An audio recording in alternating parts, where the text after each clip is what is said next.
Suki Hontu! Welcome to our Sunday Dharma talk for this month of August, specially brought to you by the Shah Alam Buddhist Society. My name is Karin and I am pleased to be your host for today. So, all brothers and sisters of the Dharma, I wish you a wonderful morning and thank you for tuning in to us via YouTube or watching us on Facebook Live. So, since it's such a wonderful morning, we are going to make this morning even more wonderful by starting with some morning puja. So I invite all of us to chant together as a mark of respect to the great wisdom and compassion of the Buddha, and also to reaffirm the faith in the three jewels. So we shall put our hands together and chant along with the guidance of the puja video.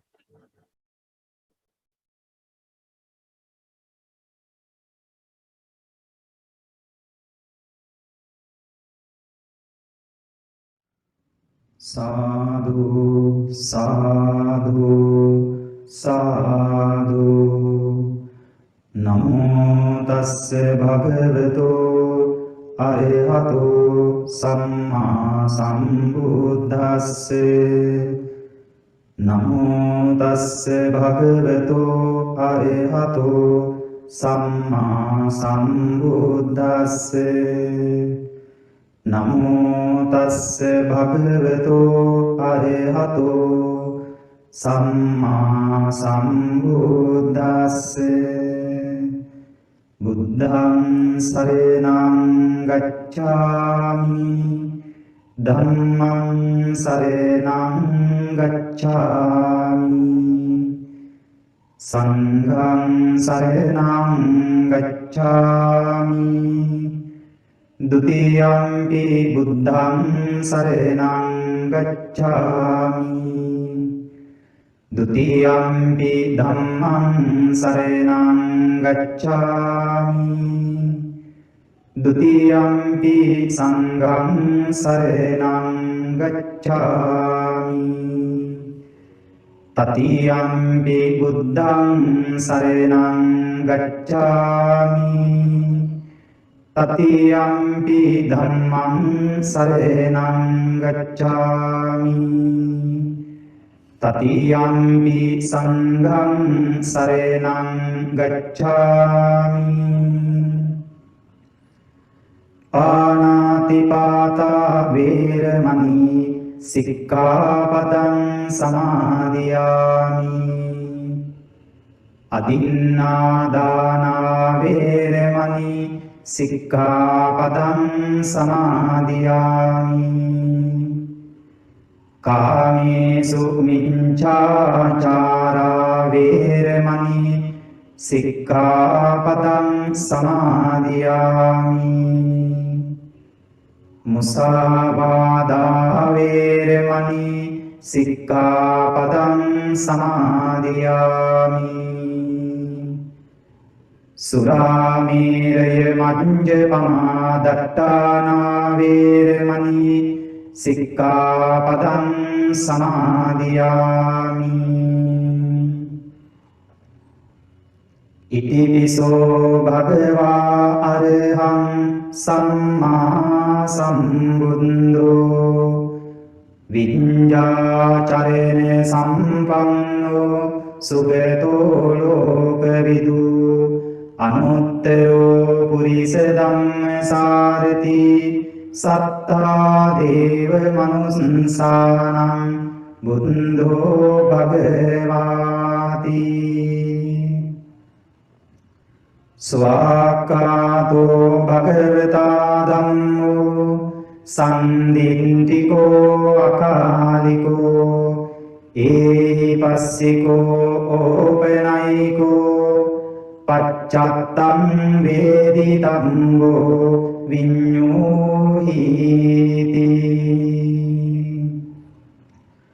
Supatipanno bhagavato sāvaka sangho Ujopatipanno bhagavato sāvaka sangho Nyāyapatipanno bhagavato sāvaka sangho සාමීචි පටිපන්නෝ භගවතෝ සාවක සංඝෝ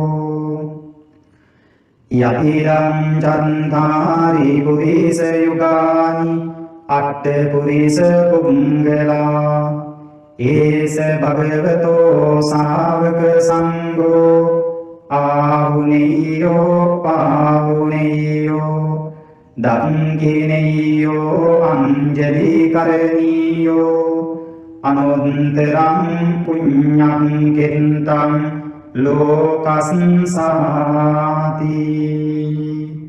සාදු සාදු සාදු.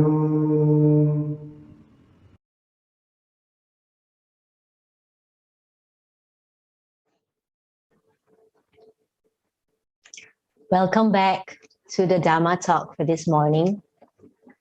We are absolutely grateful to have Venerable Bhikkhuni Sumangala, more lovingly known as Ayya Sumangala, with us as our guest speaker for the morning, who will be illuminating us on the topic of seeking for well-being. This is a topic that particularly piques my interest as a mental health advocate. Did you know that the World Health Organization has reported that COVID-19 pandemic has brought about a prevalence of 25% rise in anxiety and depression worldwide. It has also been reported that stress is a health epidemic of the 21st century. So mental health problems in today's society has become more and more prevalent and more common. And in Buddhist terms, we call this a form of suffering. So I'm really looking forward to hear from Ayya Sumangala, who will be discussing with us on well-being from Buddhist perspectives this morning. But before we begin, let me introduce to you about Venerable Bhikkhuni Sumangala. She is a double postgraduate degree with a master's in industrial and organizational psychology from UKM. She also has a master's in Buddhist philosophy from International Buddhist College, Thailand. With her tagline, "Living Skillfully by the Dhamma," Ayya Sumangala is a dynamic and very active in her role. In 2019, she has pioneered the Arya monastic and laity training program to nurture potential noble practitioners, Dhamma leaders, and Bhikkhuni Sangha in Malaysia. This was one of the first Theravada Bhikkhuni and laity training programs to start here in our local shores. Currently, Ayya Sumangala is the Abbess in Ariya Vihara and the spiritual advisor of Gotami Vihara Society. She is regularly invited to deliver Dhamma talks in various Buddhist societies and conferences. She also conducts meditation retreats, Dhamma education for family, youth and children camps, metta and mindfulness workshops, pilgrimage to Buddha's holy sites. And in her free time, she offers individual and family counseling and is involved in compassion in action projects and education for the needy. Ayya Sumangala is also leading a building project team to construct the very first Bhikkhuni Nunnery and Dhamma Training Center in Malaysia. So we are absolutely honored to have Ayya Sumangala with us. Without further ado, let me invite the Honorable Ayya Sumangala, our esteemed teacher and guest speaker for today.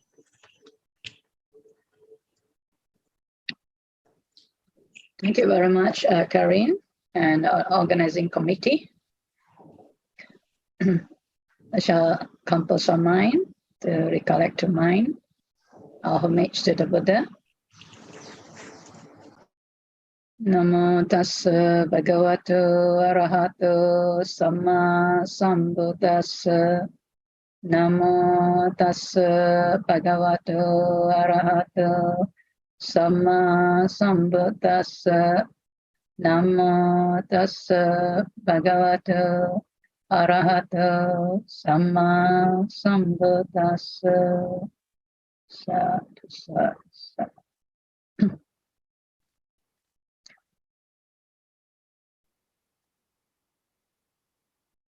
A very good morning to everyone.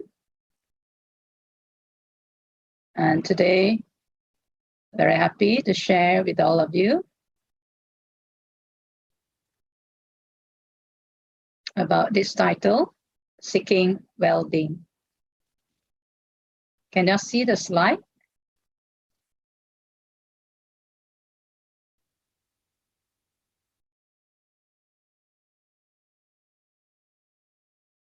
What about now? All right. So, like I said, firstly, we thank everyone for coming to today's Dhamma sharing, and the purpose of choosing this topic too. Yeah, it's I find maybe it's relevant to our society today, and also to the condition that we are facing today. And today we look at well-being. Yeah, indeed, all of us seek well-being all the time. Yeah, and but do we really know what it is? So I think it's good to look into a bit of detail there. How do you define seeking? Yeah? All of us are seeking. Yeah?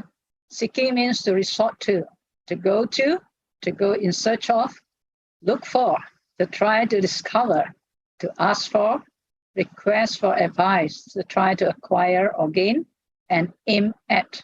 Yeah. So there are so many very minute search, yeah, that we are seeking in our mind. And when we talk about well-being, we always talk about the state of being comfortable. Yeah. If we are not comfortable, we say we are not well. Not feeling good, we say we are not well. Right? So well-being is a state of being comfortable, healthy, or happy, yeah? Physically and mentally. Now, what happened now in our day, especially our present environment and also experience, yeah, whether individually, in the family, and also in the society. What happened now and what will happen in the future? This is again a way of seeking to always want to know what is our future like. And in this way, that either a person will move towards preparing themselves to anticipate the condition of the present and the future, or some may actually be at loss of don't know what is happening now, still cannot accept what is happening now, and therefore are not prepared for the future. Yes, I think Sister Karen has mentioned about this. I'd just like to highlight what is happening now.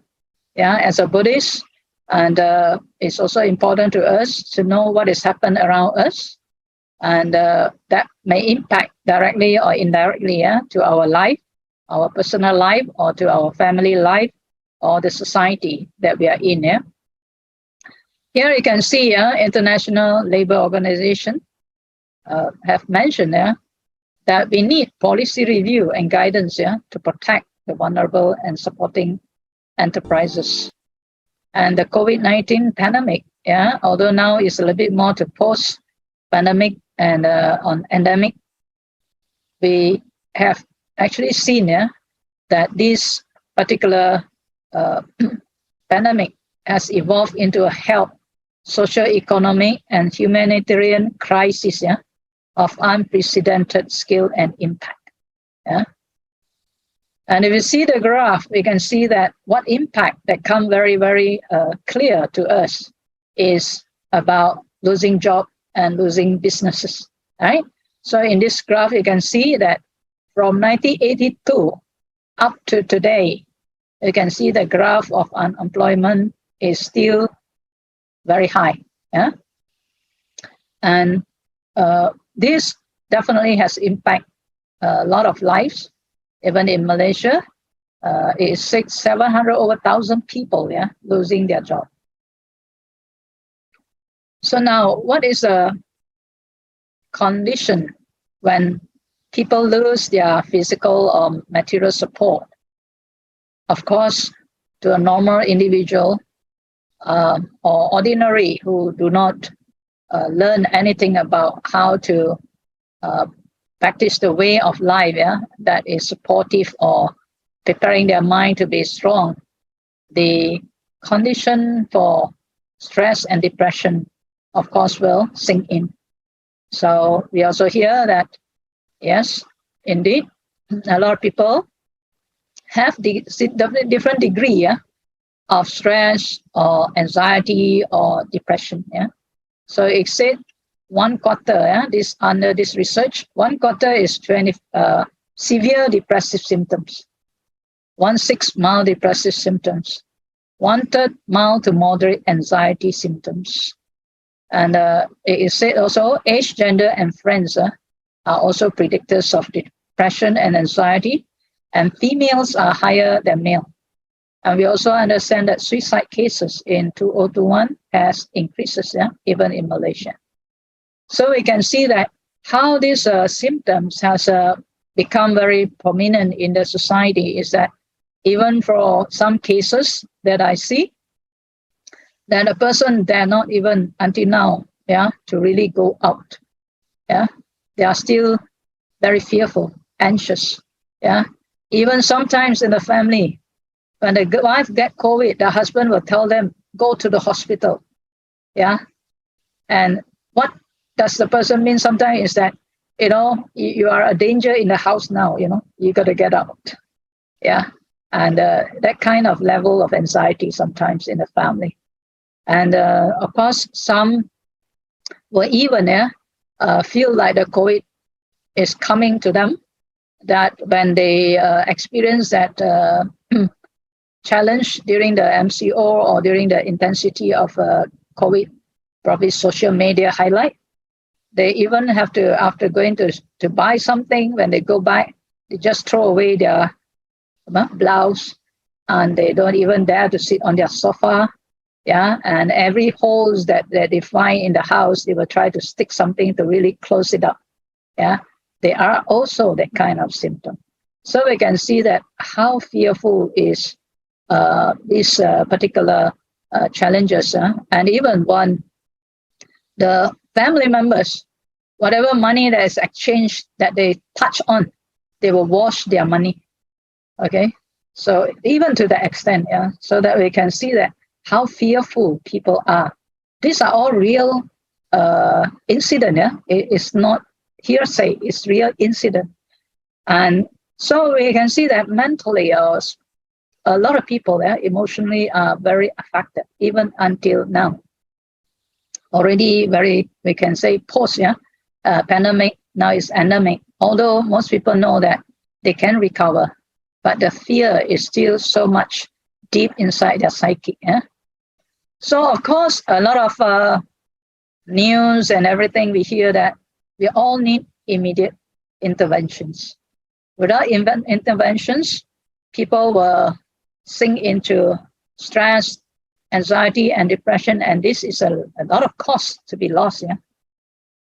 And intervention is important, even for whether we are Buddhist or other religion or just an individual in anywhere in the world.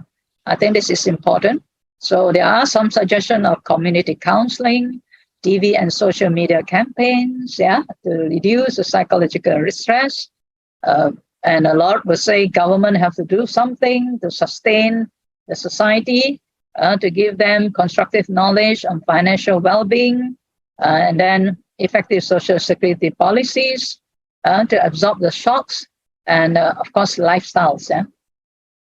And interestingly, that in the past, I think last few months, instead of really addressing bankruptcy in a younger group, that the definition or the threshold of bankruptcy was said to be lower, which is not true.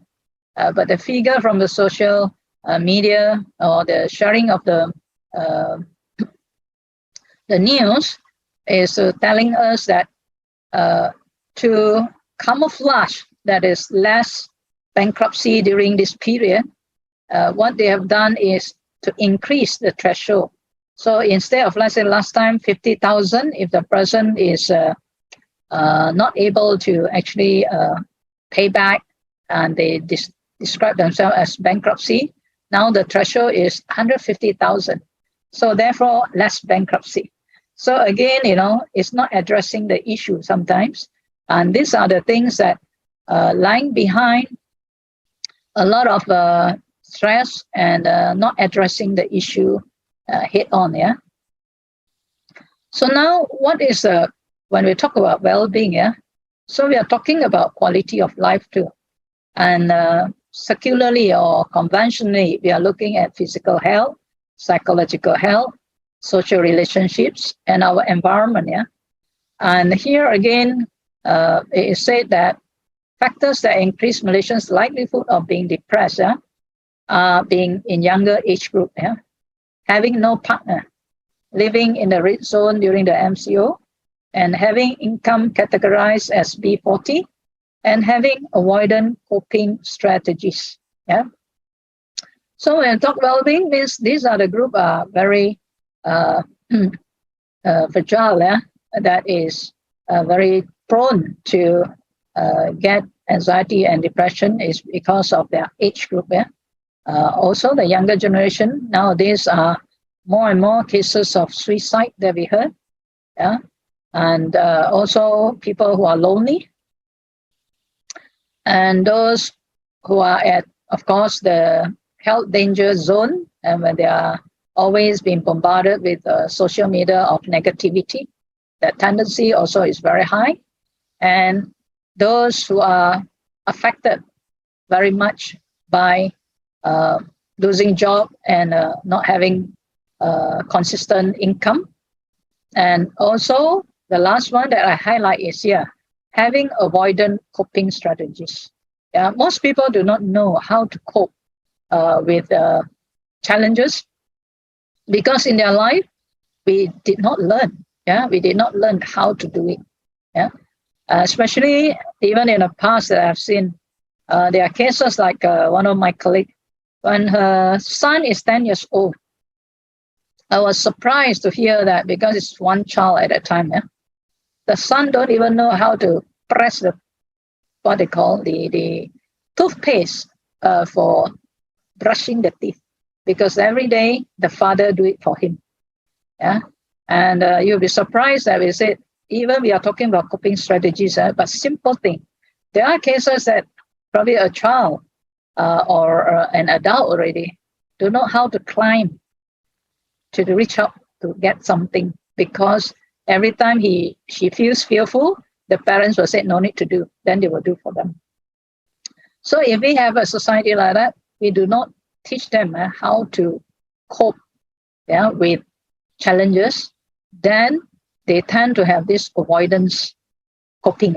So when challenges come, then they avoid, and they still are actually having the problems, and they do not know how to solve it. And they need somebody else to come and solve for them. And if this is the case, then of course a lot of people will fall into anxiety and depression, because they do not know how to help themselves. Yeah. So, but one interesting about this study is that really just coping and having a partner, means got somebody around, that they can talk to, discuss with, and they can look forward to help them to help themselves. If they associate with this, they will have less depression. So here it indicates to us, as a Buddhist society, and as all of us are, into learning the Dhamma and sharing the Dhamma, I think it's important that here we say religion. So means if we learn about spirituality, there is high chances that we are stronger in coping strategies. I think Buddhists very famously always say anicca, anicca, impermanent. But is it all impermanent? But at least we know how to relieve ourselves temporarily, so that we can be able to look into the matter more seriously. So in Malaysia, if you learn Pali, we say anicca. But in Sri Lanka, last time when I went there, it's very interesting. When things doesn't go the way we want, they always use kamane. So we ask them, what do you mean by kamane? Because we hear it so often. When things goes wrong, we get a little bit upset, and they say kamane. meaning never mind. Yeah, so everything also got problem, also got solution on. Yeah, so we have to also have that kind of attitude. Yeah, so that we'll be able to cope with whatever that comes. So definitely, spirituality or learning about religion is one helpful thing, yeah, for our life. If nothing, what they call is in our way, and everything is collapsing, at least we know that the Buddha is still with us, right? So these are very important, and also this point that we look at will continue to show us, yeah, how we as Buddhists or yet to be a Buddhist or a nominal Buddhist or want to learn about what the Buddha teach. It is important for us to learn how we cope with life, how we bring well-being to our life. Yeah, and it is important to learn because most of the time we take it for granted that we know or we think that somebody know, and the parents didn't teach the children, yeah, and the children did not learn, and therefore that kind of tradition that we are passing on will not help, yeah, in a strong society or strong individual. So we may always think that, yeah, the government have to do something, the NGO have to do something, our family member have to do something, our relatives and friends have to do something, the Buddhist society have to do something, yeah. But if we are seeking for well-being, can we help ourselves now? I think that is a very important question we have to ask ourselves, yeah. So indeed, how suffering comes, if we are facing one, the Buddha advises us and to look into, yeah, is by ourselves is delusion being done, yeah. By ourselves, we pain endure. By ourselves, we cease from wrong. By ourselves, we come be pure. So in order to overcome, yeah, our unwell-being, we have to overcome our delusion or our ignorance about well-being. We really need to know what actually is well-being and what do we need to seek. And most people, again, we think that sensual pleasure is well-being. But indeed, sensual pleasure is just temporary, and it actually has its gratification, but it also has its danger, and we need to know how to escape from that. Right? So we need to learn to understand what actually brings well-being. So there are two types, yeah, the Buddha mentioned. One is the worldly well-being. The other one is mental and spiritual well-being. Yeah. So worldly well-being, as we know, is those material things and our financial state. And also mental and spiritual well-being, this deals with our emotion, our way of looking at things, and the way we think, and our conscious effort. So it can happen in an individual, in a family, and a society. Yeah? So let's look into the details and the application in our life. So indeed, from the sutta, the Buddha has taught so many things about well-being. And again, here I'd like to highlight, some people think that the Buddha's teaching is always about going forth, or, everybody have to become monks and nuns, then only they get enlightenment, yeah. But it's not true, yeah. The Buddha taught a lot, yeah, to the lay people, because before they can become a monastic, of course, they need to be a good lay person, right? And so lay person, what are the well-being? The discourses that involve in being well, as even a lay person. So in many suttas, like Digajanu Sutta, Sikalawada Sutta, Mangala Sutta, Aputaka Sutta, yeah, and Alavaka Sutta, Anana Sutta, Parabhava Sutta, and so on, yeah.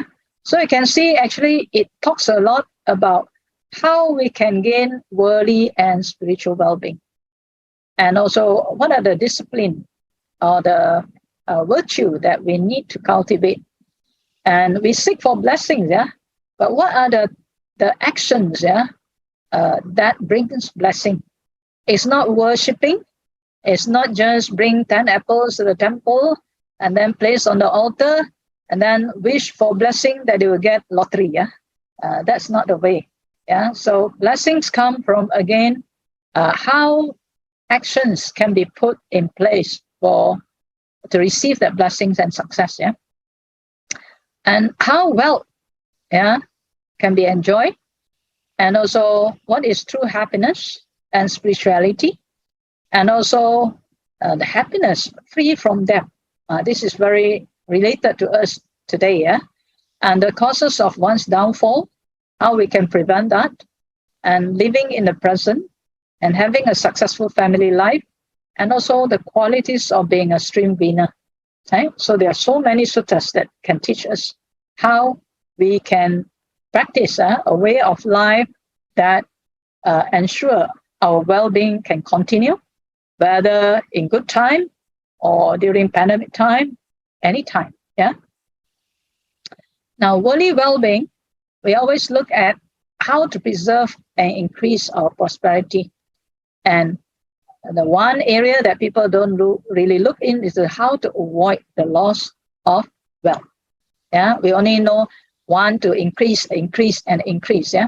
But actually, wealth alone does not make a complete man, okay? Nor a harmonious society. If just only making money can bring happiness, then I think a lot of people will be happy. But some people, even with a lot of wealth, but they are still not feeling happy, yeah? Because money is not just the answer, yeah? Like people say what?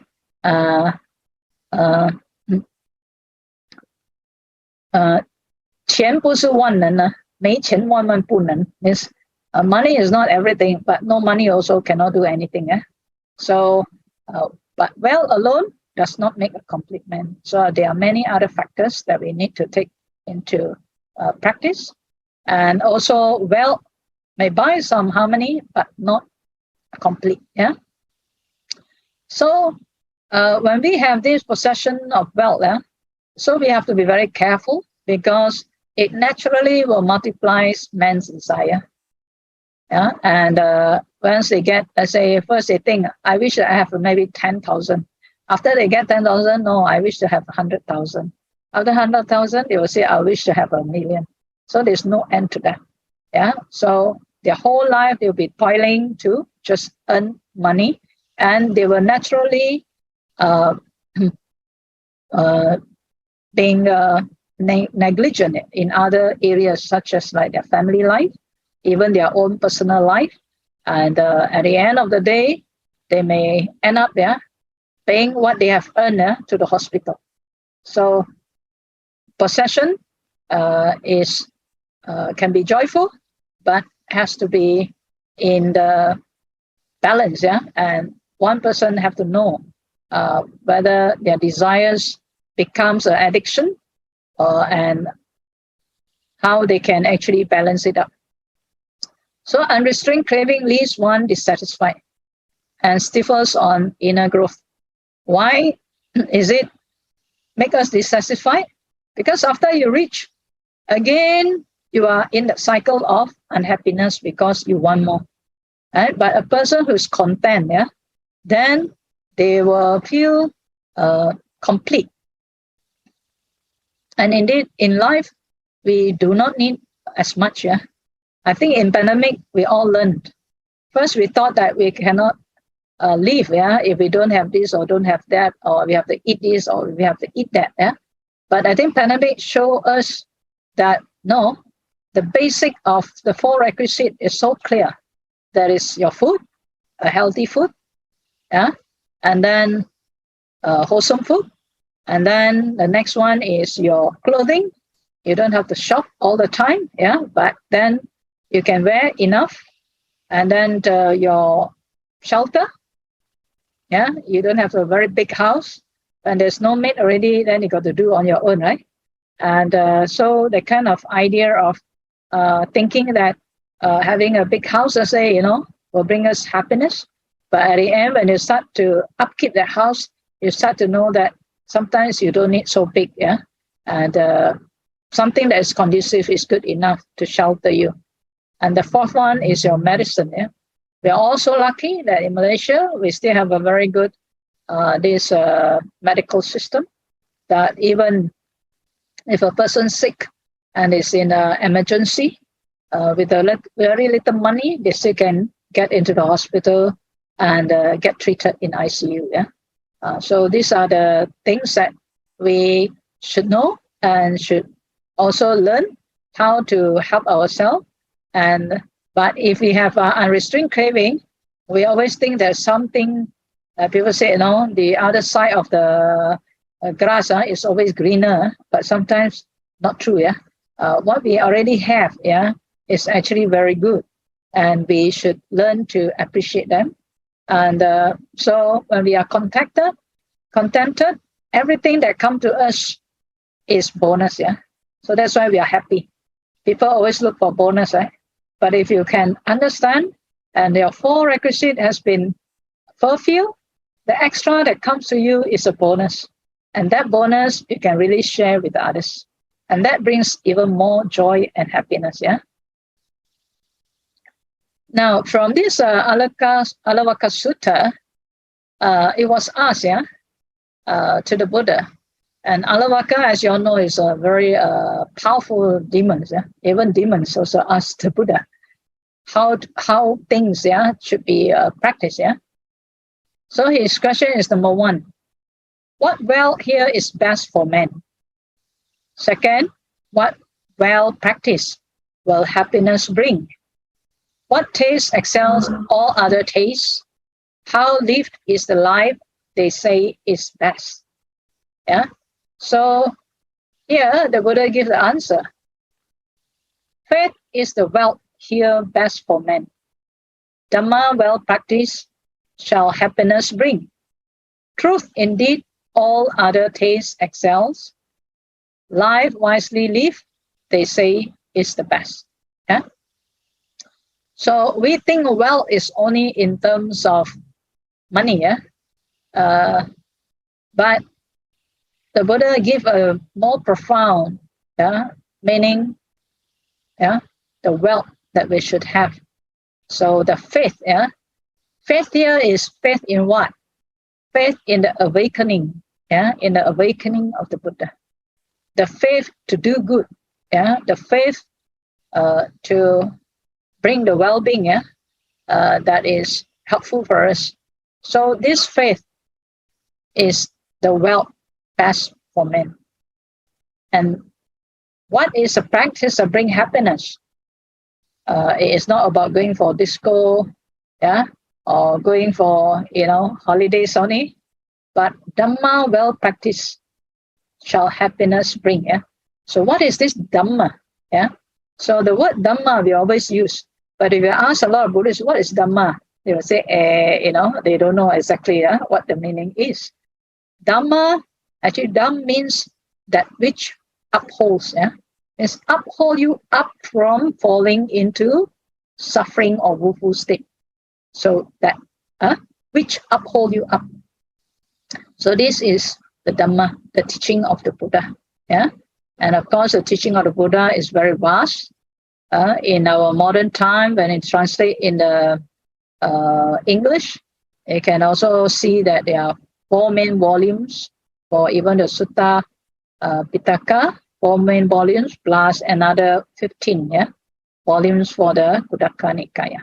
So it's huge. But of course the principle, the basic, the Buddha summarized in few lines. That is, avoid not to do any evil, to cultivate good, purify one's mind. So this is the teaching of the Buddha. So if we can remember that 3, I think is when we practice it well, it definitely will bring happiness. Then the 3rd, what taste excel all other tastes? So truth indeed, all other tastes excels.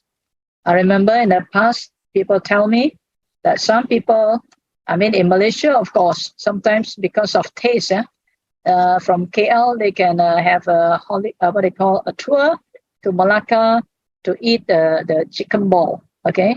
Or some, they go to Ipoh to take Ipoh Kai, or what they call the coffee, very, very famous coffee there. So some, just because of the taste, they can travel so far. And I even heard that some people, because of taste, they can travel to Hong Kong or somewhere to take the Beijing duck, okay? You can imagine how people crave and cling, to taste. But the Buddha said, what is the best taste? The taste of truth. I think it's so true, isn't it? Yeah. And then how live is life, they say, is best. Life, wisely live, they say, is best. So you see the word wisely live, yeah? We all live, but are we living wisely? Yeah. So, and indeed, we may not know, yeah.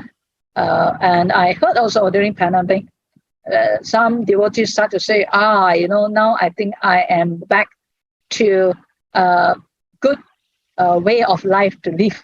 Because why? Cannot go out, cannot do this, cannot do that. So they now sleep early, wake up early, do exercise, and they eat healthily. So that's all. It's not very difficult. Simple way is actually a basic that we should do, but we forgot because we are so much into craving and chasing after material, chasing after pleasure. Yeah. So why we have to live that way? Because naturally it brings good health to us. Yeah. So these are important things, but very basic, very profound. And people think that because it's too basic or too profound, they think is that so simple? Indeed, it's very simple. Yeah. It's only that we complicate it. Yeah. Then the next question, Alavaka asks, how does one the currents cross?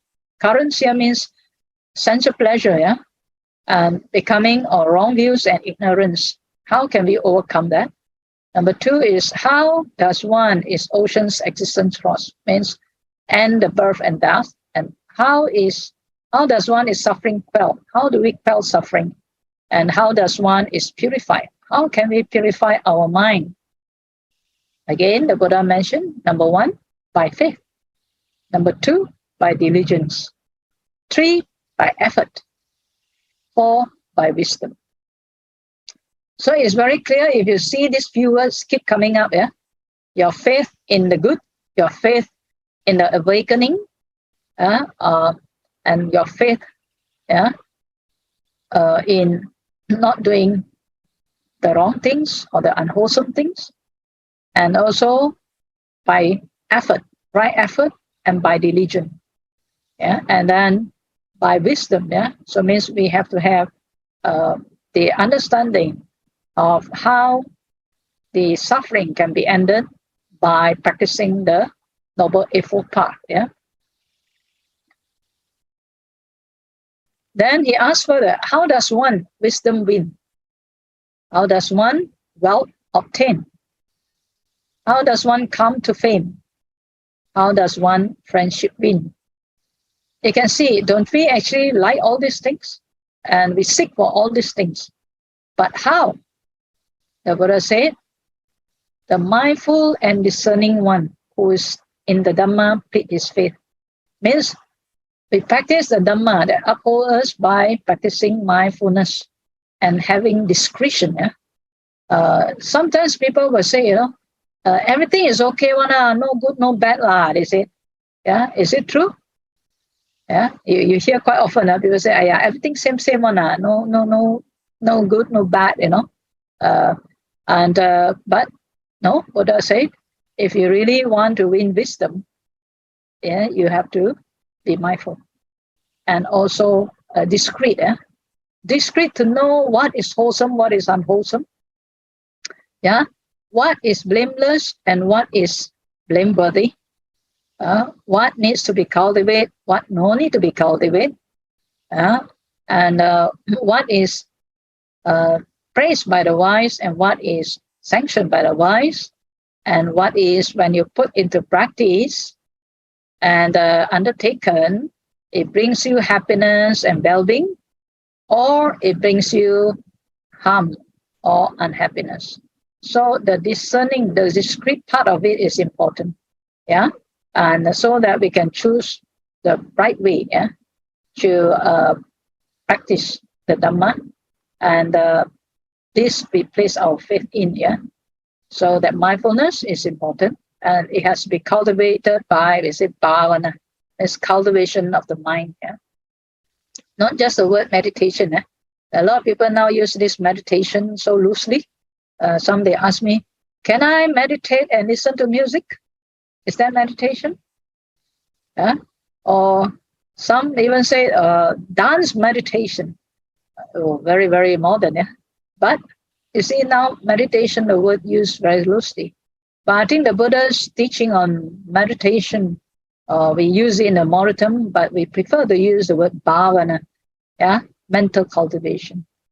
So if you are sitting, like I said, and you are thinking, and thinking a lot, and that is not bhavana. And if you are sitting and you are sleeping there, that is not bhavana. Right? You may say, oh, that person is meditating, sitting. Sitting and doing nothing and sleeping and mental proliferation, that is not bhavana. You may name it as meditation. People think so, but that is not bhavana. Right? And in our modern time also, we heard sometimes people tend to have misinterpretation on practicing of bhavana.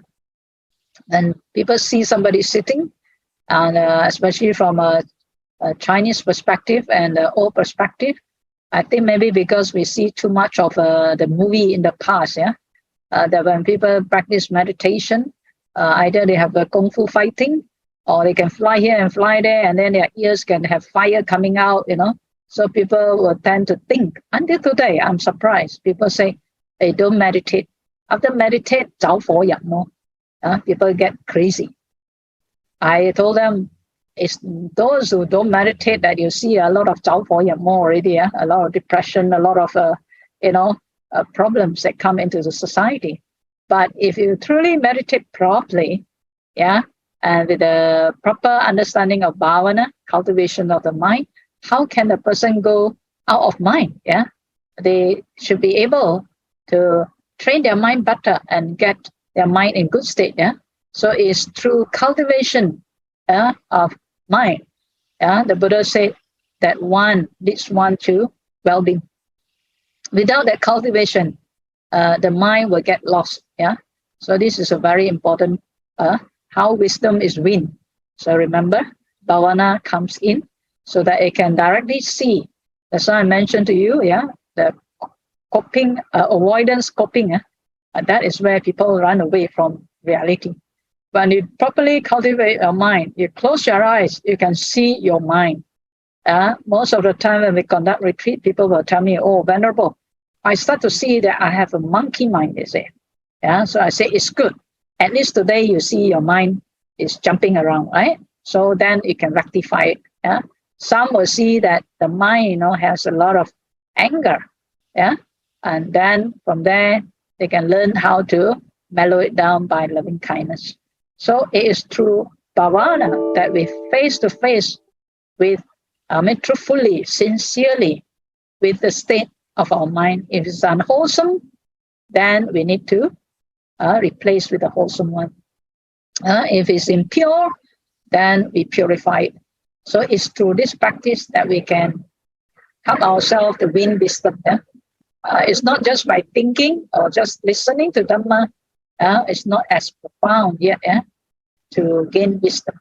But through cultivation of the mind, mindfulness, samadhi, then wisdom and knowledge will come. And that is how we are free. We are relieved from the entanglement of suffering.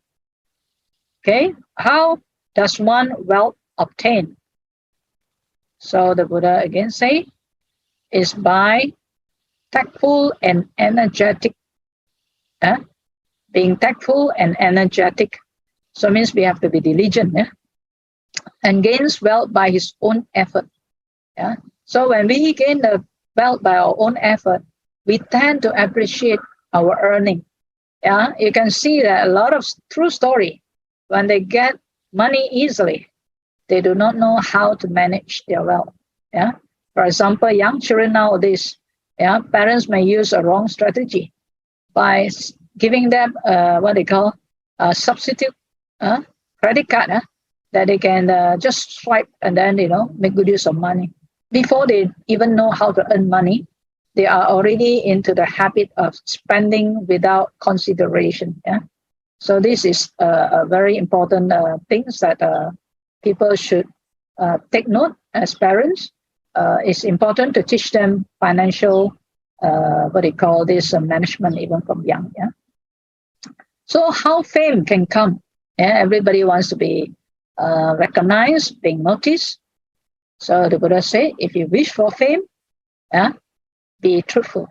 Yeah, truthfulness will bring you a lot of support. Yeah, and people will look up because they know what you say, you do accordingly, and it brings well-being, of course, along the way. And that is how people will give trust, and when people trust you, they will give you business. Yeah. And next one, friendship. Yeah. So we love friendship, and friends actually helps us to cope with things. Yeah, cope with situation, and of course it must be a spiritual friendship or good friendship. Yeah, and especially for youth. Yeah, we see that when the parents have a teenage at home, most of them, you ask them, "How's your children?" They will shake their head. Yeah, why?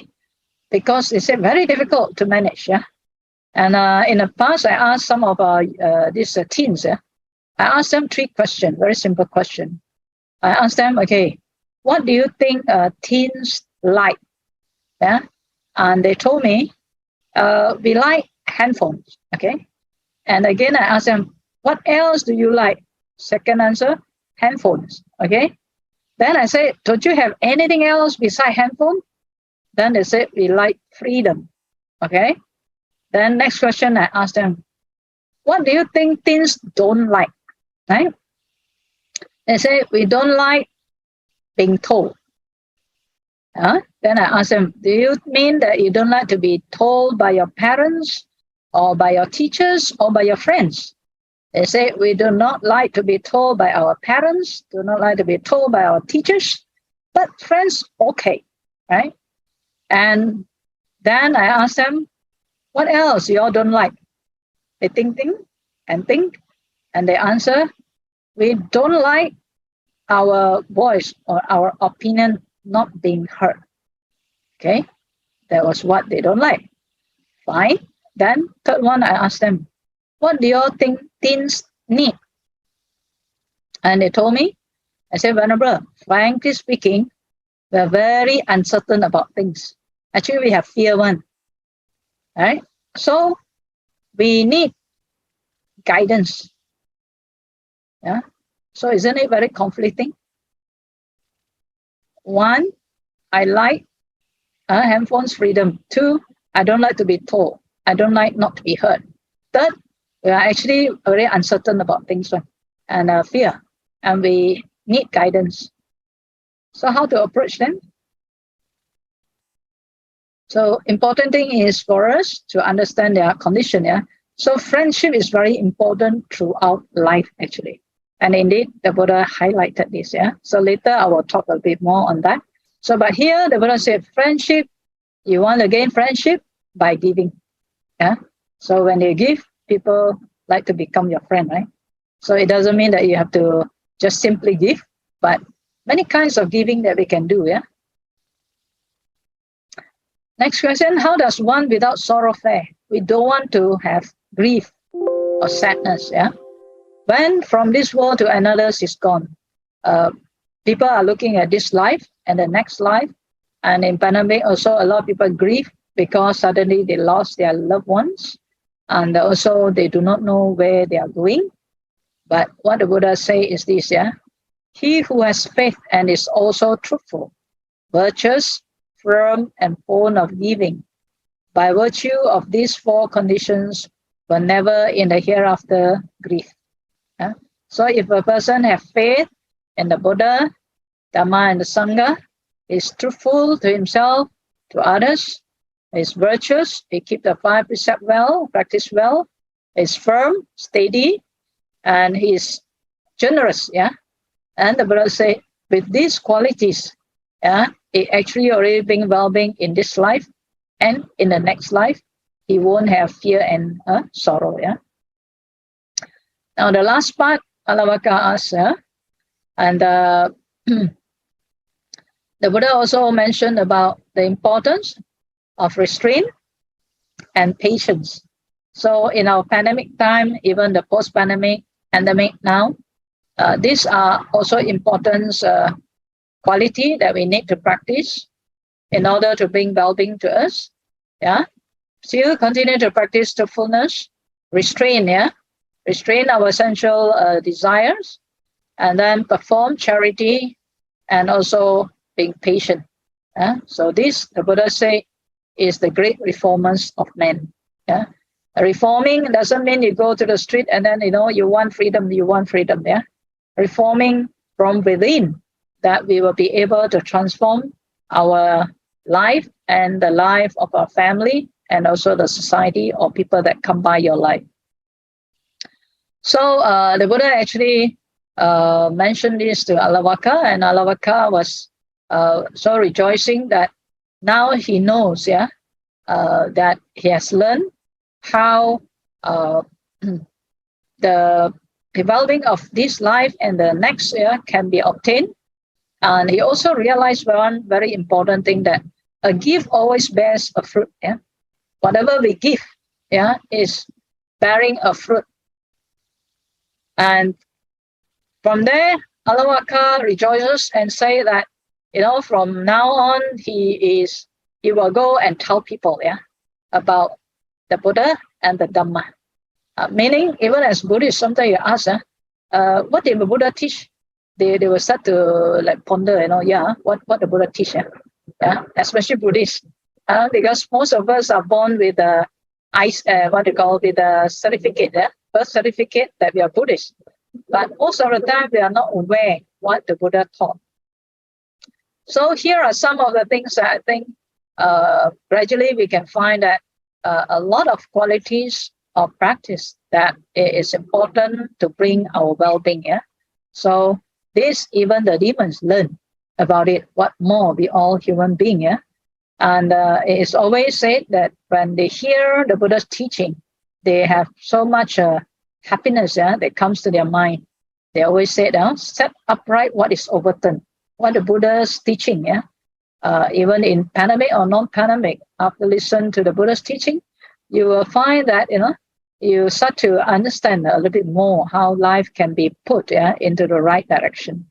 So set up upright what is overturned, reveal what is concealed, point out the way to one gone astray, bring a light into the darkness so that those with eyes could see objects. And that's how people have a very strong faith in the Buddha, Dhamma, and the Sangha. And they take refuge for their protection, while not only that time, until life lasts. So that's how faithful they are to learn, not just to learn, but to put into practice the Buddha's teaching and to realize the Dhamma that brings them well-being. Now, to seek well-being means we have to orient ourselves to well-being and to pursue ultimate well-being rather than other goals.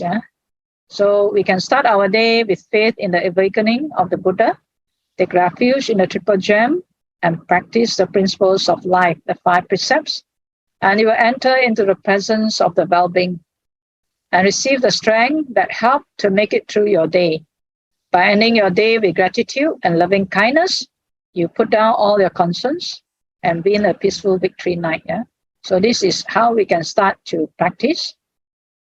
So we must choose to be joyful in all wholesome deeds. And this will develop a confidence that nothing can shake you. Your confidence will be in the Buddha, not in your circumstances. So if you place your confidence in awakening, then everything that comes, any adversity, you'll be able to set your heart right, with right view and overcome it. So remove the heart's idols and place the Buddha in your heart. And you ask yourself, is the Buddha Dhamma a frequent part of your daily thoughts and plans? If not, there may be things in your life that are crowding and out of your mind. So idols in today's world can be jobs, money, health, success, family, or worshipping without taking actions in what is leading to well-being. So you have to put the right thing into your mind. So what is the Dhamma that leads to well-being and happiness in this life and future life? So there are 4 that the Buddha talks about. Number 1 is the accomplishment of diligence. Number 2, the accomplishment of watchfulness. Number 3, spiritual friendship. Number 4, balanced living. So diligence is number 1, yeah? How do we accomplish diligence? So whatever trade we are in, whatever job we are in, whatever career we are doing, whatever service we are doing, by any kind of craft, yeah, the Buddha said, one should be skillful and not lazy. And then also he must make effort to have a sharp inquiring mind as to ways and means to accomplish his task. All right? So skillfulness and not lazy. So indeed, like we go to the temple, we always seek for supreme blessings. Yeah, we talk about how to gain more blessings, and so of course it's definitely not by by mandi bunga or by mandi kereta. Yeah, all these practices. Yeah, the important one, how to get blessings.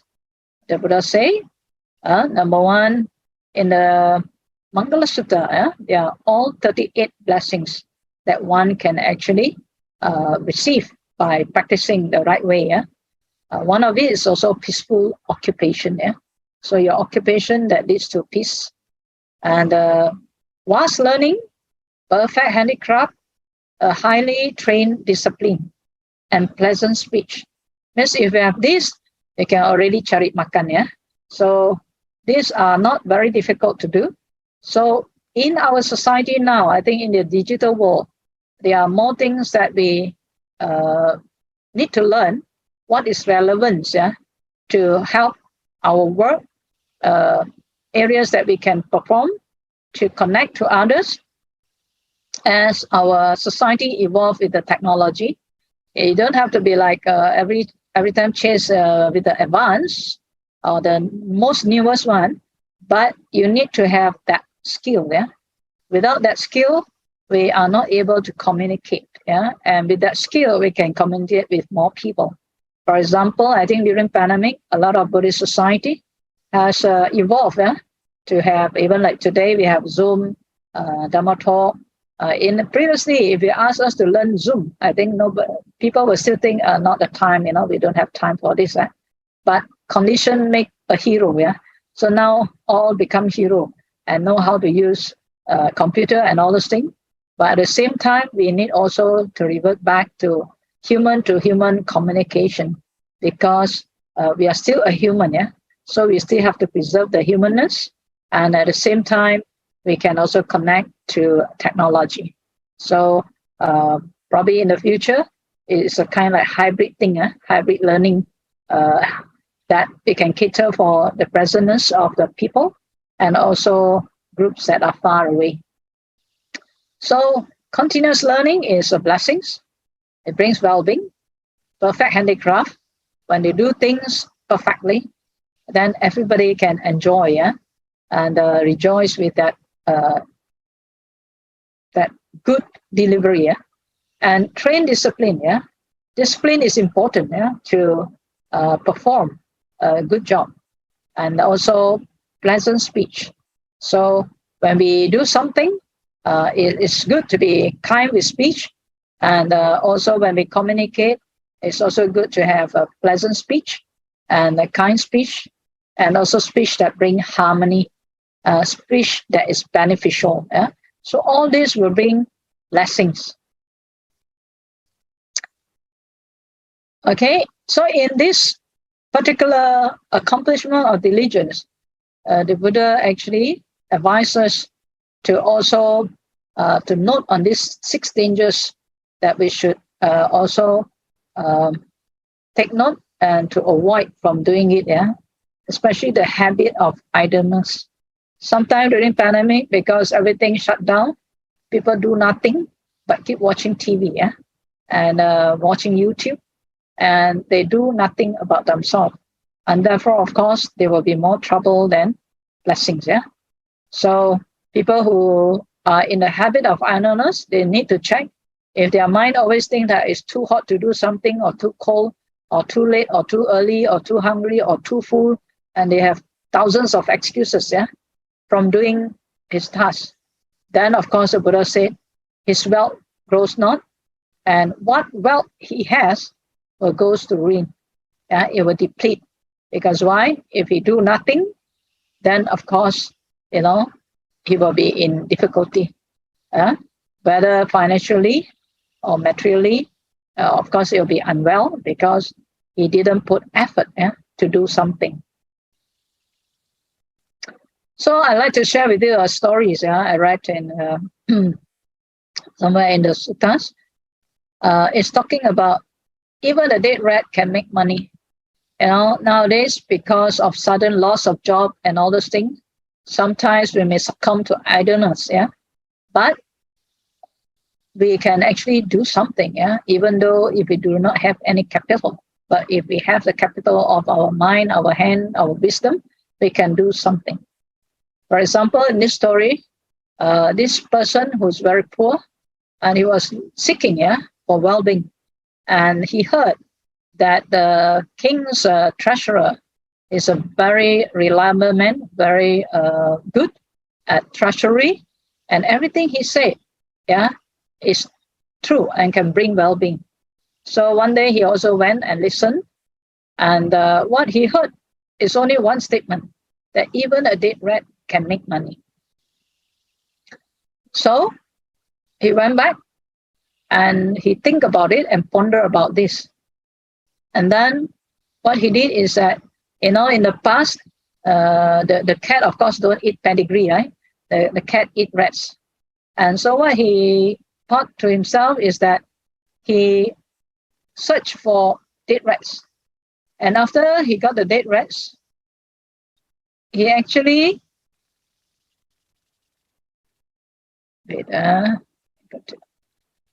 after he get the dead rats, he looked for those rich people who have cats, and he asked them would they like to buy the rats, and they bought the rats and gave him some money, and from there he started to make a little bit of money. Earlier he got no money at all, but with his own effort, then after that he thought, what else can I do? And he see people cutting trees, so a lot of branches, and he went and offered to them, I will clean up for you, they said. His service, I'll clean up for you. What he did, he wrap out all those balance of the branches and everything, and he go and ask those householder, he dry it, ask the householder, would you like some firewood? And he gets some money again. And then again, he is more creative now. He look for other things, he don't have any capital, and he see people cut grass, and he offered to clean up. And then again, he bring all this grass to those who raise horses or cows. And again, he gets some money, right?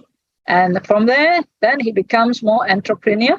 And then he got liberal capital ready. And now he go and buy flour and sell. Then he get more profit. And from there, apparently, he built up a whole empire of business. And because he was so good in his business and a very virtuous person, and then the treasurers knew about him and even offered his daughter to be married to him. So from a dead rat, he become a tycoon. And so here it tells us a story that maybe in pandemic we may face with a lot of problems, challenges, lost job or whatever, but there's way and means. You still have your two hands, we still have our brain. What we need is to listen to some wise people of how we can actually earn a living again, and how we put our diligence and patiently, discipline, and with virtue, we build up our livelihood again. So we, as Buddhists, we do not just succumb to idleness, but diligence. The Buddha said, accomplishment of diligence will bring you the well-being. Next is the accomplishment of watchfulness.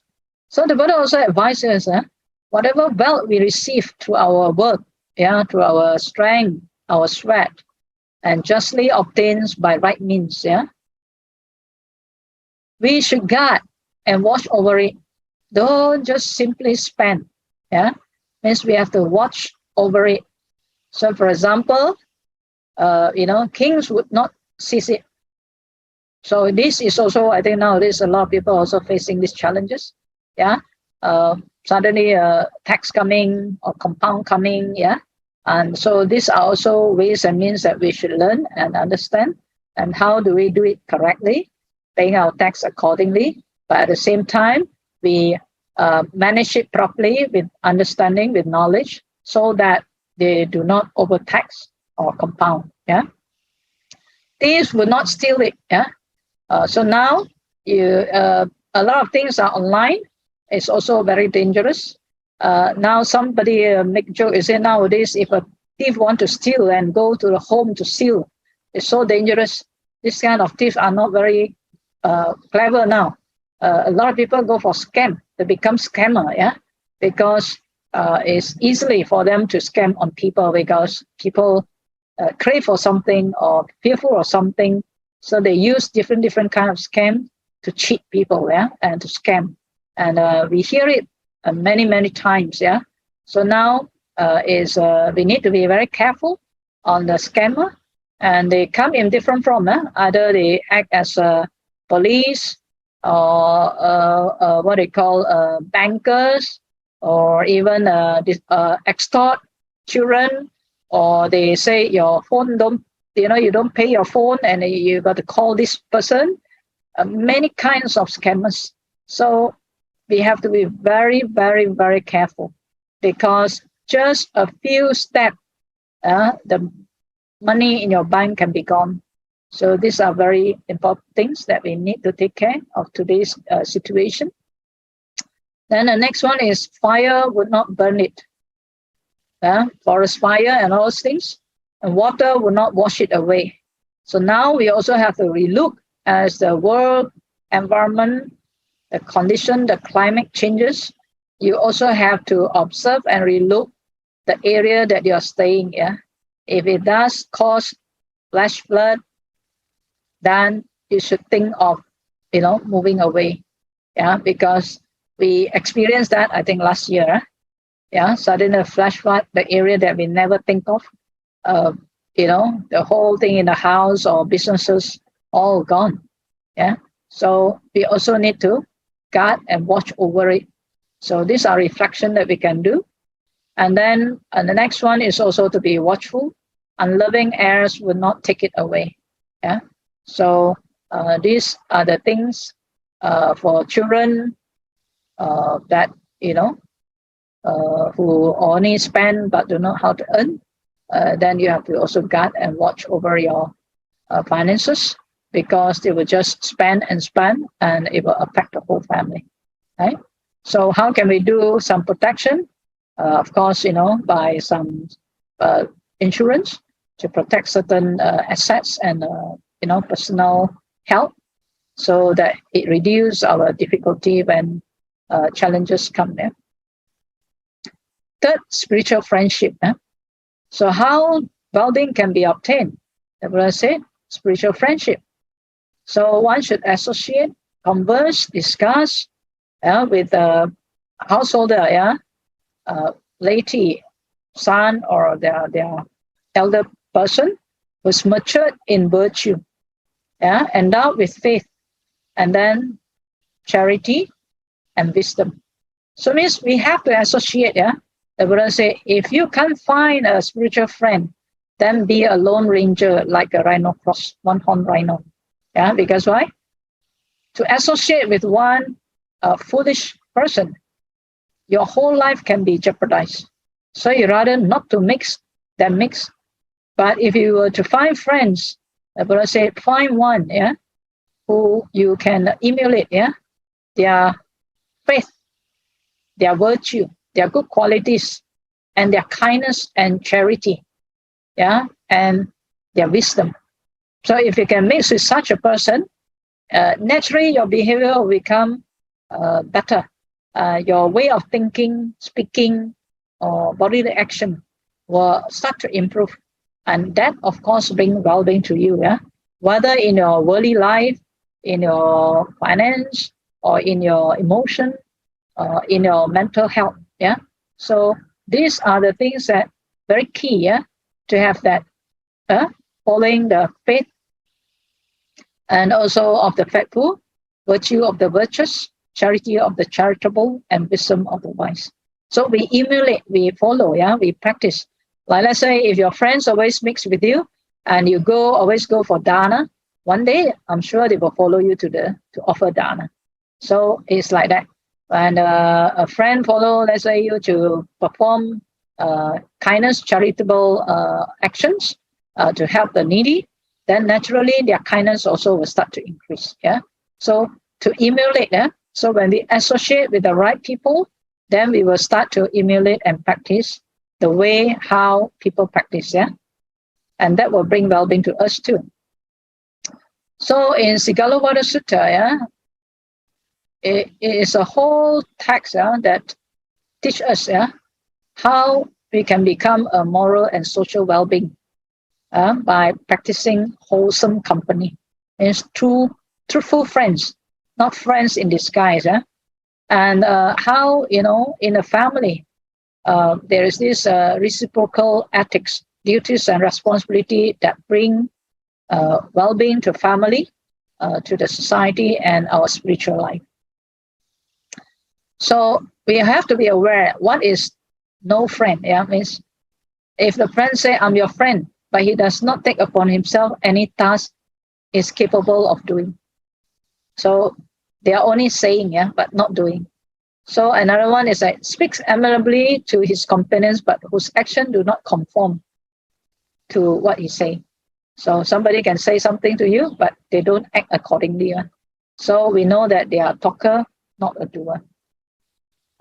He's also not a friend, the Buddha said, if he's only anticipating conflict, but always looking out for your weakness, not helping you to feedback, to support, to motivate, but keep pointing only your weakness that makes you so down.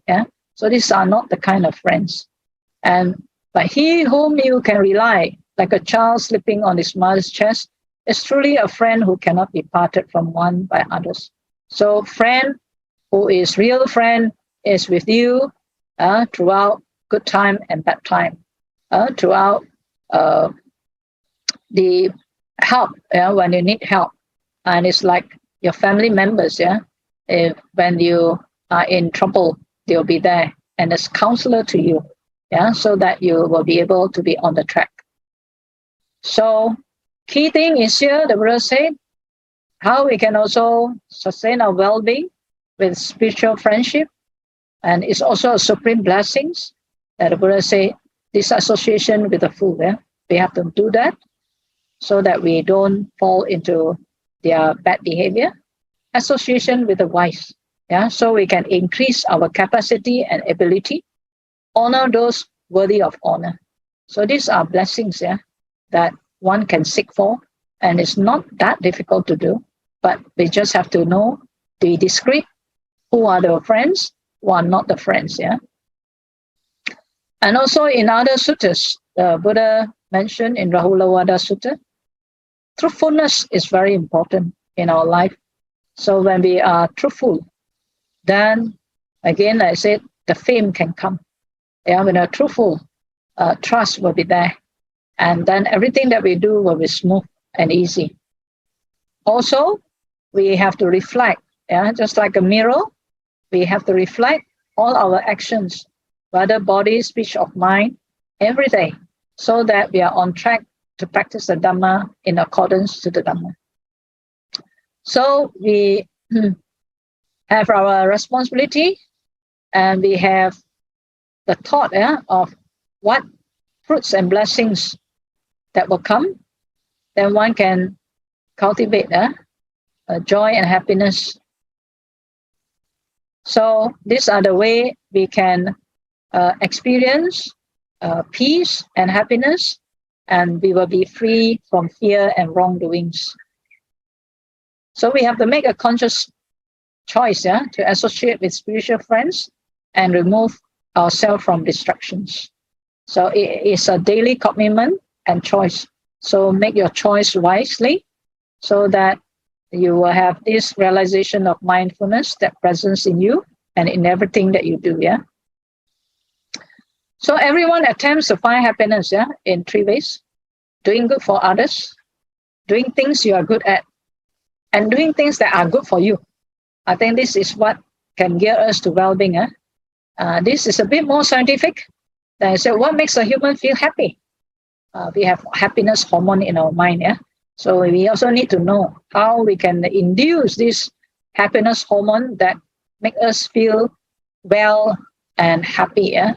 So in the scientific sphere, when we practice good deeds, yeah, even like for volunteer as giving service, giving, doing danas, listening to Dhamma, and when our mind, yeah, feel good, what it happens is that these happiness hormones like dopamine, serotonin, and endorphins, yeah, help us to sustain the feeling of well, yeah, and this will help all other cells and all other things that in the body to be well. But if you feel fearful, and during pandemic, like I say, a lot of people do not know. They do everything, take a lot of supplement, but one thing they didn't know what to do. They have so much fear. When they have so much fear, their immune system shut down. Right? They take a lot of supplement to boost their immune system, but they have so much fear, then the immune system shut down. So which one is more dangerous, mentally or the material thing? So we need to know what is what, yeah, so that it helps us to really go align the well-being. So the last part, balanced living, yeah, is important. And the Buddha said we need to live within our means. Yeah. So in the pandemic, we know that those who live within their means, you see, they are not much affected. But those who live with a lot of debts, which our society has encouraged us to do without us knowing, yeah, to have a lot of like loans or convenience of credit cards, and to become a debtor for whole life. So we have to be very careful. It's good to have that kind of facility, but it doesn't mean that we have to submit ourselves to the difficulty of being a debtor whole life. Right? So we have to choose wisely all this facility that should help us in our management of our life, but not as a debtor. Yeah? So we need to calculate and need to balance it to our capacity and ability. Yeah? So in this particular state, the Buddha mentioned, we need to live within our means, not to be extravagant nor stingy. Yeah? And so we always have to look at whether our income in excess of expenses and not expenses in excess of income. So if we are sleeping with the debt in the mind, we won't be able to sleep well, okay? When we don't sleep well, of course, our health will be affected. Because why? When you don't sleep well, there will be stress. And when you cannot manage your stress, then there will be anxiety. Then cannot manage your anxiety, there will be depression. So all these are in a loop, yeah? So we don't live with little income, but lead a luxurious life. Or when we have a lot of income, but we lead a life like a pauper, that is also not healthy, not balanced, okay? So how to balance our living? There are ways of accumulating wealth. The Buddha said, not womanizing, not addicted to drinking, not addicted to gambling, but have spiritual friendship. The simile is just as a great tank with 4 inlets and 4 outlets, and a man were to open the inlets and close the outlets, and there were to be proper rainfall, again is to be expected in the tank, not a loss. Yeah. So if you don't do this, already your tank will become more full. Yeah. But if you do this, there are 4 ways of losing wealth. Womanizing, addiction to drinking, addiction to gambling, and bad company. So check in your life. If you have all this, you know what you're doing is your tank with 4 inlets and outlets. And if you close the inlets and open the outlets, and then there's no proper rain, then of course, what is to be expected? Of course, the tank will dry, and then loss will continue to incur. So what is a balanced living? How to use our wealth? The Buddha also gave us the formula. Yeah? First quarter, enjoy or use daily purpose. Yeah? Then 50% usefully invested. Third, the 25% should be safe. Yeah. So means we always, as a Buddhist, we must learn to have a proper usage of your wealth. Some people, they may save everything, and just use a little bit. That is also not very healthy and not balanced. So in the Ayya Sutta, the Buddha said, what are the benefits, obtained from wealth? Because if there's no benefit in obtaining wealth, then of course, people won't want to work, right? But there is benefit in obtaining wealth. So what are the benefits? Number one, we can provide ourselves, some pleasure and satisfaction. Our basic needs can be fulfilled, and you can maintain that pleasantness. Then you can support your mother and father. You can support your wife and children, your slave or servants, or your assistant. You can also provide for your friends and associates. That's how you win a lot of friendship and trust in business.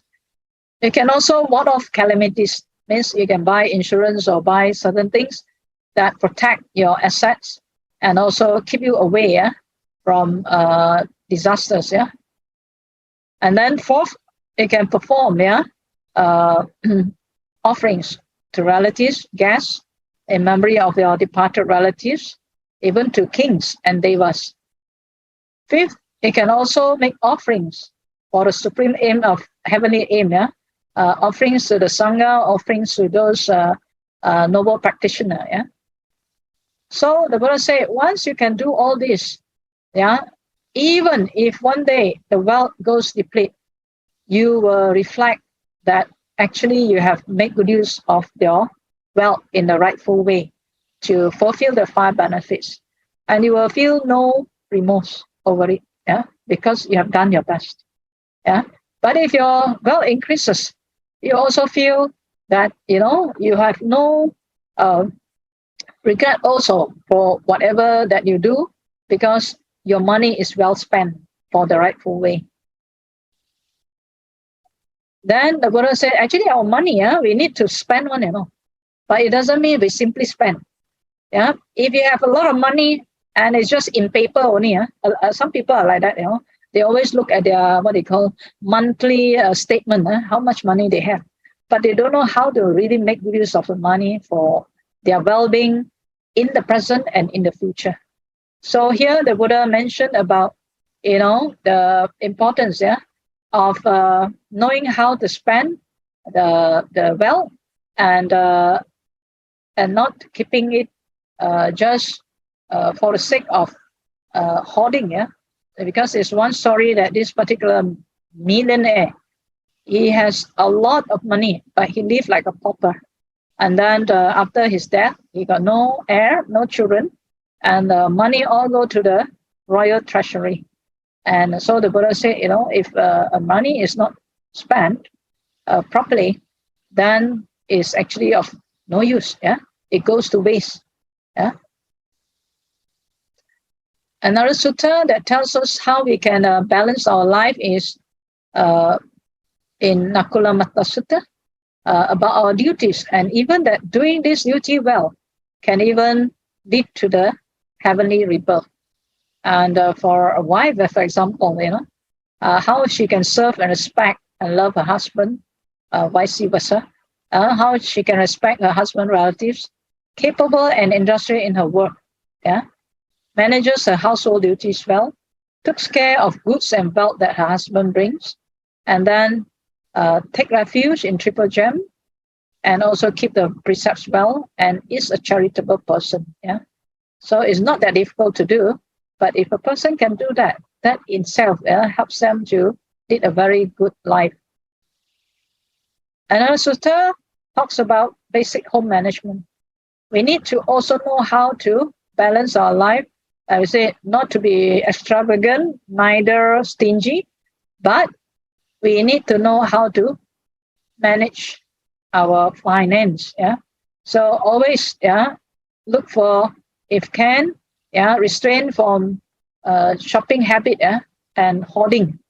And if you have things you can find, try to find and reuse it.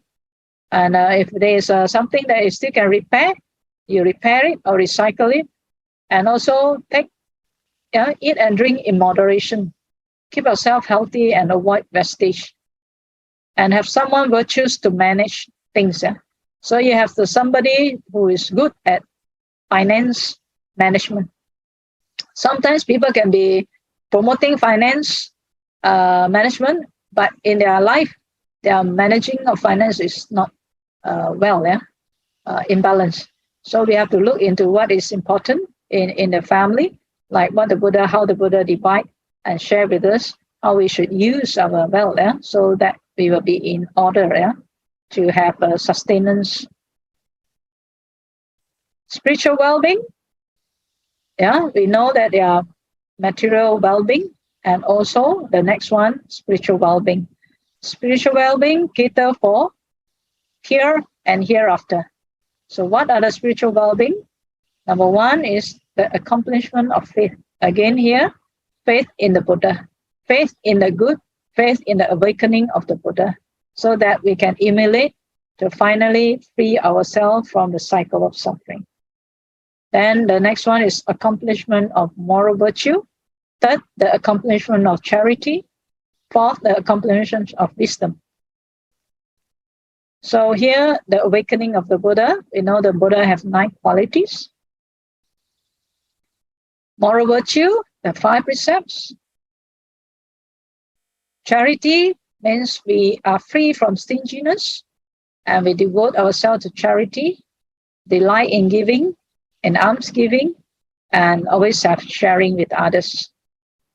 Wisdom is to understanding the mindfulness, the samadhi, and also the way leading to wisdom and freedom from the cycle of samsara. Now here, the Buddha mentioned, industrious, skilled in his work, living a balanced life, protecting his wealth. Faithful, accomplished in virtue, generous, free from avarice, he forever clears his path to well-being hereafter. So if one person can do this, they're not only taking the well-being of now, but also in their future. These are some comparison for your just a recap. So what are the 4 worldly welfare? Diligence, number 1. Number 2, watchful on your treasure. Third, having spiritual friendship. 4th, balanced living. Worldly joy, we can have joy of ownership, joy of enjoyment of the money that we earn, the joy of blamelessness, and the joy of debtlessness. There's no debt, also very happy. Okay. The spiritual well-being, you have to have faith, then moral virtues, wisdom, and charity.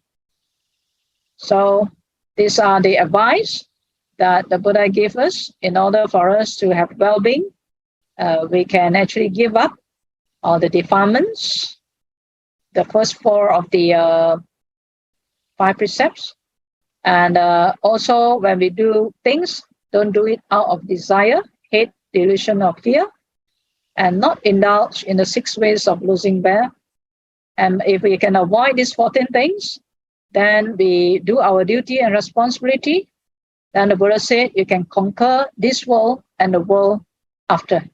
So we can actually end up with a good state of mind, like heavenly state. So with this, I conclude my talk. And may the blessings of Triple Gem, may you be blessed with worldly and spiritual well-being here and hereafter. Thank you for your attention.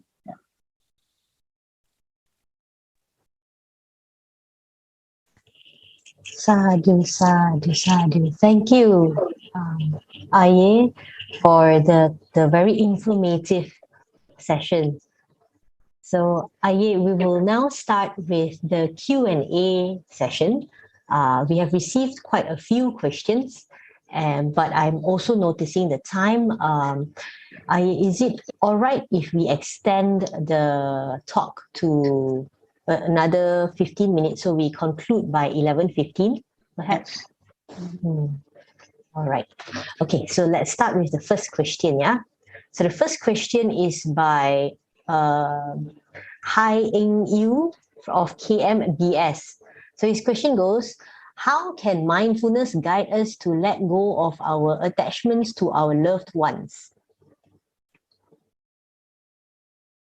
All right. How the practice of mindfulness guide us to let go of attachment. I think if we practice mindfulness, we start basically based on the Satipatthana. If you practice mindfulness, we practice the way, even for the starting of the practice, we need to let go first, all the worldly matters, inclusive of our family matters, right? Because if we were to bring that into your meditation, you will not cultivate mindfulness. First, we have to let go every worldly matters, and then to come back to our mind. Yeah. And so as we practice to detach, yeah. Firstly, of course, we have a lot of thoughts, worries about our family members, yeah, sometimes. So the matter of anapanasati is to bring our mind back to the present, to be aware of our present mind, and to free our mind from all thoughts, thinking or proliferation. So in that way, that we will be able to only think about them when necessary, and not to dwell in our own illusion and proliferation of our own thoughts. So the more we think, sometimes that is where we get worried and fearful. And because why? We tend to think that one day, and be worried that we will lose them. It's quite natural for people to think that way, because we still do not understand why people have to die. So that's why the Buddha actually encouraged us to contemplate these 5 things every day, so as to give us that understanding. It will happen one day, but I need to do something so that I don't get into suffering. So what is number 1 is that Buddha say, you contemplate, I'm of the nature to grow old, and I've yet to overcome aging. Second one, I'm of the nature to fall ill and yet to overcome sickness. Third, I'm of the nature to die and yet to overcome death.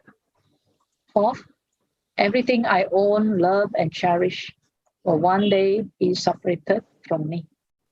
The fifth one, karma is I'm the owner of my karma. I'm the heir of my karma. I'm born out of my karma. Then karma is my relatives. Karma is my protection. So these 5, the Buddha said, we contemplate every day, so that we dawn on ourselves that what is the real important is the last one, karma. What actions that we put in our thoughts, our speech, and bodily actions is very important. So if we truly love our loved ones, I think we have to perform what is rightful for them. So we care for them, but do not overcare. And also we must know what to care for. In different age group, for example, we care for them differently. For example, let's say in the case of an elderly, maybe towards their time of departing, we also need to know that when a person is aged, they cannot eat very well, and they have problems of chewing. So if you can prepare something soft, then that will be very helpful to find comfort, for their physical day-to-day experience. Yeah? And sometimes they get thin, no flesh. They need something softer to sit. Yeah? And sometimes they experience elements change. Yeah? So sometimes they feel very hot, sometimes very cold. Sometimes cannot really breathe well. Sometimes water retention. So we need to have all this knowledge to bring comfort to them. Yeah? So if let's say it's the aged group, if we have this knowledge, then of course it's very helpful for them. Yeah. And but the younger group, of course, is different. Just like I said, yeah, as much as let's say maybe we love our children, our teens, sometimes we also have to learn how they grow up so that we can provide proper education for them to discover themselves, rather than they feel that we are controlling on them. And the more we want to control them, the more they run away from us. Yeah. So then that, give us imbalance. Yeah. In one way, we feel like we have to. Another way, we feel like we are rejected. So all this mindful practice is not just in our sitting meditation, but in our daily life. Yeah. So just like I mentioned, yeah, in the Rahula Buddha Sutta, reflect on our everyday, yeah, our mental action, our speech, our bodily action, and always reflect so that we can find good ways and means to connect with them, to assist them to discover themselves, to take care of themselves better, rather than they view us as a control freak. And so we are so attached, and they feel they are also suffocated. Yeah? Sometimes we think we are caring, but actually sometimes the other party feels suffocated because they don't need that kind of attention, but still you want to control. Yeah. So because why? Attachment. You cannot just look at them as growing up, or you cannot see them as like growing old. Yeah. So it is for us to help ourselves. So during our meditation, whether sitting meditation, we can use mindfulness of in-breath and out-breath. And when we are walking around or doing something, we can do sati sampajana. So our mind does not run to think unnecessarily. And attachment, you can also do 32 parts to contemplate the nature of this body and the nature of another body, which is actually very stinky. Yeah, every day it turns up lots of impurities. So if you contemplate on that, you might also come to dawn in yourself that the body of us is also like a chest pit. Another one also like chest pit. It's only wrapped in colorful clothes and putting perfumes and all those things, but it's a disguise. Yeah, to come to reality. Then when we meditate, we will see the reality, the truth. So in that sense, then gradually you will start to let go. Yeah, let go with understanding. But letting go doesn't mean you don't care. Some people, when they get angry, say, I don't care. Not like that. You do care, but you're not attached. All right? Thank you. Thank you, Ayya. So what I'm hearing is, like sometimes the being too attached is like a spectrum, right? Yeah. Being too attached, and then that's when the help becomes unhelpful. Yeah. Overstepping into the person's space by offering too much help, right? Or attention that's not wanted or needed. Then there's the other side, letting go, you let go too much. So I suppose just like in life, it's always about finding the optimal balance of being aware of our worries and attachments, and then offering or communicating what support is needed. Thank you so much. So the second question is also from the same brother or sister, Hai Eng Yu. How do we balance spiritual pursuit with worldly life as a family man without neglecting spiritual pursuit and taking care of family? Right. Thank you, Brother Hai Eng Yu. You see, the how we mentioned about two aspects, the Buddha say. One is the material well-being. The other one is actually spiritual well-being.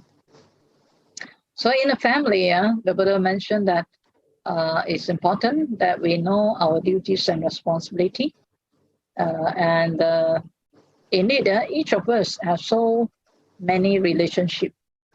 Yeah, and two are key in the family. Yeah, one, of course, the relationship between parents and children. Another one between husband and wife. Yeah, and so when we wish to pursue well-being, so it doesn't mean that spiritual is separate from material. Both are actually in tandem there, as we practice a way of life that is balanced. So when we pursue spiritual life, yeah, it indeed actually helps to cover the material life. How do we view our world? Yeah, is how we live our life. Yeah? So everybody is given 24 hours a day. Yeah, no less, no more. So we have to just work within the 24 hours. Just take a paper out, yeah, 24 hours a day, and then make it 7 days a week. And then just fill up, yeah, your working hours, yeah, your family time, your spiritual time, for example, for let's say meditation, and also time that helpful for your good health that you need also to cater in exercise, yeah. So, and all this, how do you juggle within that 24 hours, yeah, and 7 days a week? So if you can fill up those things, you know that any other thing are not so important already, yeah. Now a lot of people have a lot of time for what? YouTube and WhatsApp, yeah. One thing they will look at it, ding, another one they will look at it. So a lot of time are wasted, yeah. It's not important in their life, but somehow it become addicted, yeah. So we don't know how to balance it. But if you really put on paper, you will really see what priority have you been given to your practice. Yeah, and spiritual means something that you can develop the mind, yeah, and to develop peace and strength in the mind and well-being. So if you can part your day, let's say, if you work 12 hours a day, then you know it's imbalanced already. Yeah, I think most people are paid 8 hours a day, right? But we tend to work 12 hours, 16 hours a day. It's the culture in Malaysia. It seems like it. The more hardworking you are, the longer hours you work. We think so, yeah. We think so, but we have to make choice, yeah. So we have to make choice. So morning, like I said, it's good to wake up early, sleep early, wake up early, yeah. Unless really, you have something that really very urgent. But other than that, try to make that habit, yeah. Sleep early, wake up early. Also, make sure that you sleep enough. Yeah, the best is 7 hours. Yeah, the best. Then you minus out work maybe another 8 hours. Okay, then you come back. How much time do you spend with the family? So if you don't have enough time, you can do a family bonding by what do? You maybe play games with your children, play badminton, so that you can exercise and your children also can exercise, right? Or playing balls or swimming, so those things that you can do in a group, yeah, so that the family all are also into it, because exercise also is important for the body, for health. And therefore you have to cater, yeah. If you don't put it in that way, you tend to miss it. So if you put it in that way, then make a discipline to wake up and to practice it. And the most important thing that we know that is that a very simple thing, even to practice spirituality, just a few words will brighten the day. When you see everybody in the morning, just greet them, good morning, yeah, or remind them, Namo Buddhaya, something good, yeah. And if anybody do anything for you, just say thank you so much, have gratitude, yeah. And then if you may, whenever you want to do something else in the house, you say, may I, yeah. So you be humble. So indirectly, you will get a lot of, good response, yeah, in the family. So it's just only a few simple but very powerful words, yeah, when they are appreciated. So that is also a way of spiritual practice, a Dhamma. Dhamma doesn't mean all the text in the book, yeah. It's real life thing that we can practice, yeah. Simple thing. So we can put this into practice, and with that, we say we have loving kindness. Always smile, yeah. Smile make you younger, and smile will attract people, yeah. And smile also will make you more approachable. So when they have problems or whatever, they can come to you then you know, then you can rectify, you can solve it fast. So not much problem. Yeah. Don't wait until something bursts out into the family and it become a big problem. Right? So these are all, we say, the Dhamma that upholds you, yeah, and your family up, so that everything will be more smooth and being pursued in a very harmonious way. And in harmony, there is progress. Yeah? In the progress, then you'll see success. Right? So don't see spirituality as just sitting meditation. That's not true. The Buddha taught us in real life. Yeah? In maybe retreat center, you walk very slowly, you know, but in real life, you can't. So you have to also learn how to walk mindfully, knowing that you're walking, that's all.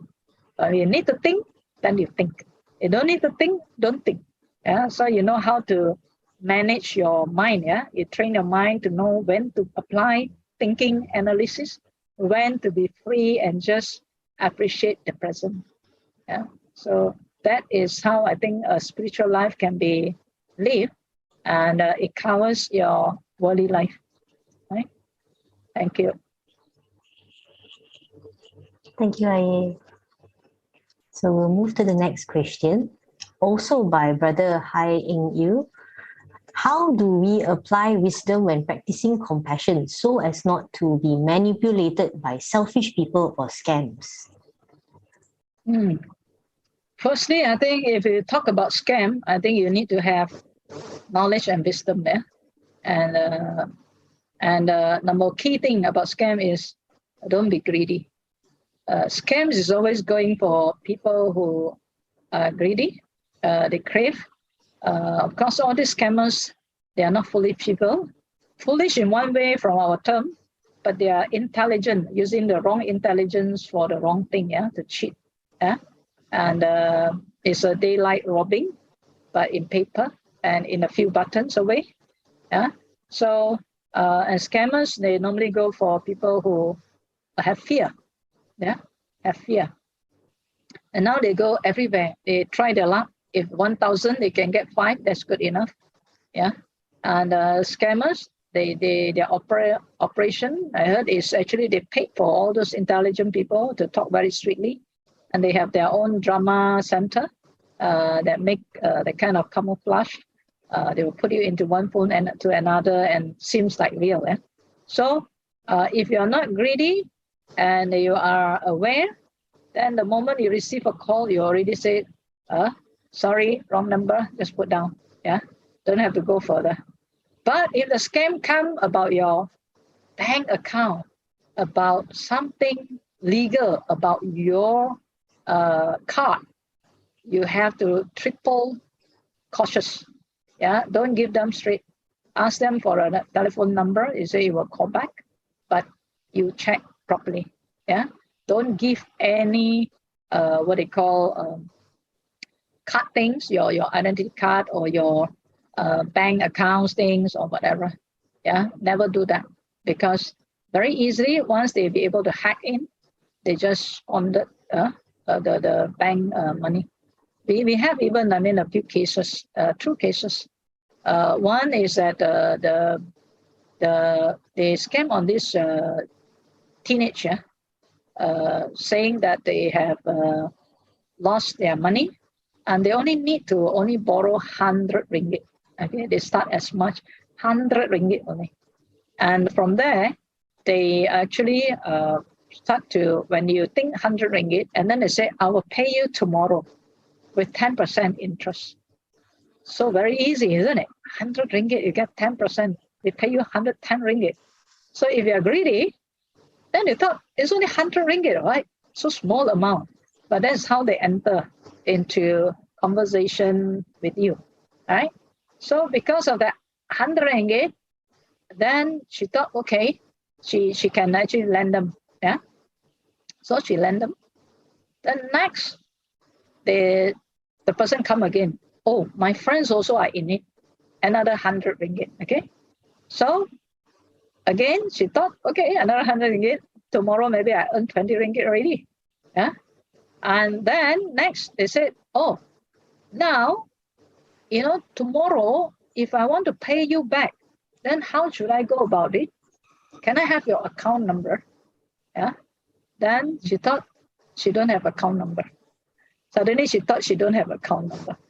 So did your parents have account number? Then he said yes. So apparently because the mother was had vision problem, yeah. So then she asked them, I think took the mother's card, yeah. And they said, okay, can you just snap the photo and then, we will pay accordingly. So she snapped the photo for them. And that's it. Tomorrow, she don't receive the 220, but what happened? The whole bank account money all gone. Just like that, okay? So now the scammer are so what they call, they are not tackle your intelligence, but they are tackle your emotion. Okay, so if you're greedy, you're ignorant, but the key thing is don't be greedy. Yeah, money don't fall from the sky. Yeah, it has to be earned righteously. So this kind of scam very fast. Some they were, of course, like I said, they will threaten you, like for this case, and they say you have against the law and you're summoned to court, and court is wanting the hearing, and they pretend that they are sergeant, yeah, and they scare them, threaten them, and some also give them the IC and all this thing. So that is for scam, right? But when they talk about how to apply wisdom and practice compassion so as not to be manipulated by selfish people, yeah. So I think key thing is not to associate with the fool. If you associate with a fool, then of course you are in trouble. The first thing when you associate with them, you're already in trouble. You know why? For example, let's say you have a friend who loves to gamble, yeah, and then you say you don't gamble, but you mix with them. So when they lost money, one day they're going to borrow from you, right? So you say you don't gamble, right? You're a goody fella. But because you mix with a gambler, then naturally the tendency that they may come and borrow your money. When you lend them the money, because when they say, you're my buddy, you don't want to help me, I'm in trouble now, yeah, then you out of so-called compassion, you think that you will help him, but actually after you lend the money, you think your money will come back, you'll be gone. So the best is to avoid the foolish, I would say, not to associate with the fool, yeah. And then, but if the other people will try to play your emotion and to in terms of, like, let's say money, in terms of all this thing, you have to be very careful. Don't be emotional about it. And if you know that they are into something that is unwholesome, then you have to tactfully not to be involved in their selfish pursuit. Right? So it's important for us to know who are our friends, the knowledge of how to protect our earning, our fund, and also then how skillfully we can evade from mixing from the unwholesome. So any calls that is from stranger, just don't answer, don't entertain. Yeah. Right? Thank you. Thanks, Arya. So we will, I think, as I was speaking about this, right, I realized that sometimes even the most smartest and the most educated people I know got scammed by these telephone scams, and when I hear it, sometimes it's maybe also the lack of presence, being the focus, the attention. They just want to get something done. Okay lah, let me give you these details, and then quickly. So it's just so it made me think about that as well. And then I was also reminded of what you had shared earlier in the talk, about karma. And I suppose sometimes I think acceptance or it's just law of cause and effect. I suppose the money we lose, maybe it'll come back to us in one way or another. Maybe it's more also quite relieving in that way. Okay, I'm rambling now. Let's move to the fourth question. Yeah, fourth question by L Chan. is how does one convince or encourage a loved one who likes to procrastinate on doing things? Procrastination. Procrastination. I think a lot of people like to procrastinate things.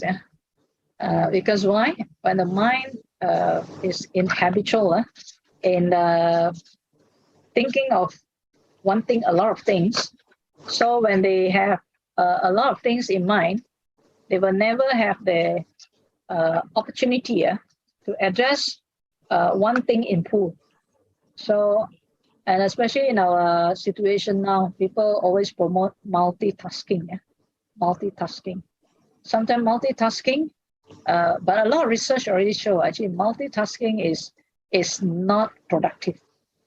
So you want to do one thing, and then after that, halfway, then you think, oh, the other thing not finished. You go and do the other thing. And then after that, while doing the other thing, you think of this thing not finished. So you will never catch up with it. And therefore, performance is always not as expected. But there are also people, especially I think a lot of children or teens, when you ask them to do something, they will say, wait. Wait. So why? Because they want to do what they like to do now. And what they like to do now is, of course, playing games, right? So not only youngster, nowadays adult too, they are so addicted to their handphones that things need to be done, they don't do. Things not to be done, they spend so much time in it. So therefore, if you're looking at if the source of the procrastination is due to, let's say, the problem of addiction to their to the screen, so then of course you have to do something, especially for the young children, because they do not understand. But because in the past, let's say if you have things that is convenient and they don't disturb you, you give them the smartphone without coaching them, now of course you'll be in trouble.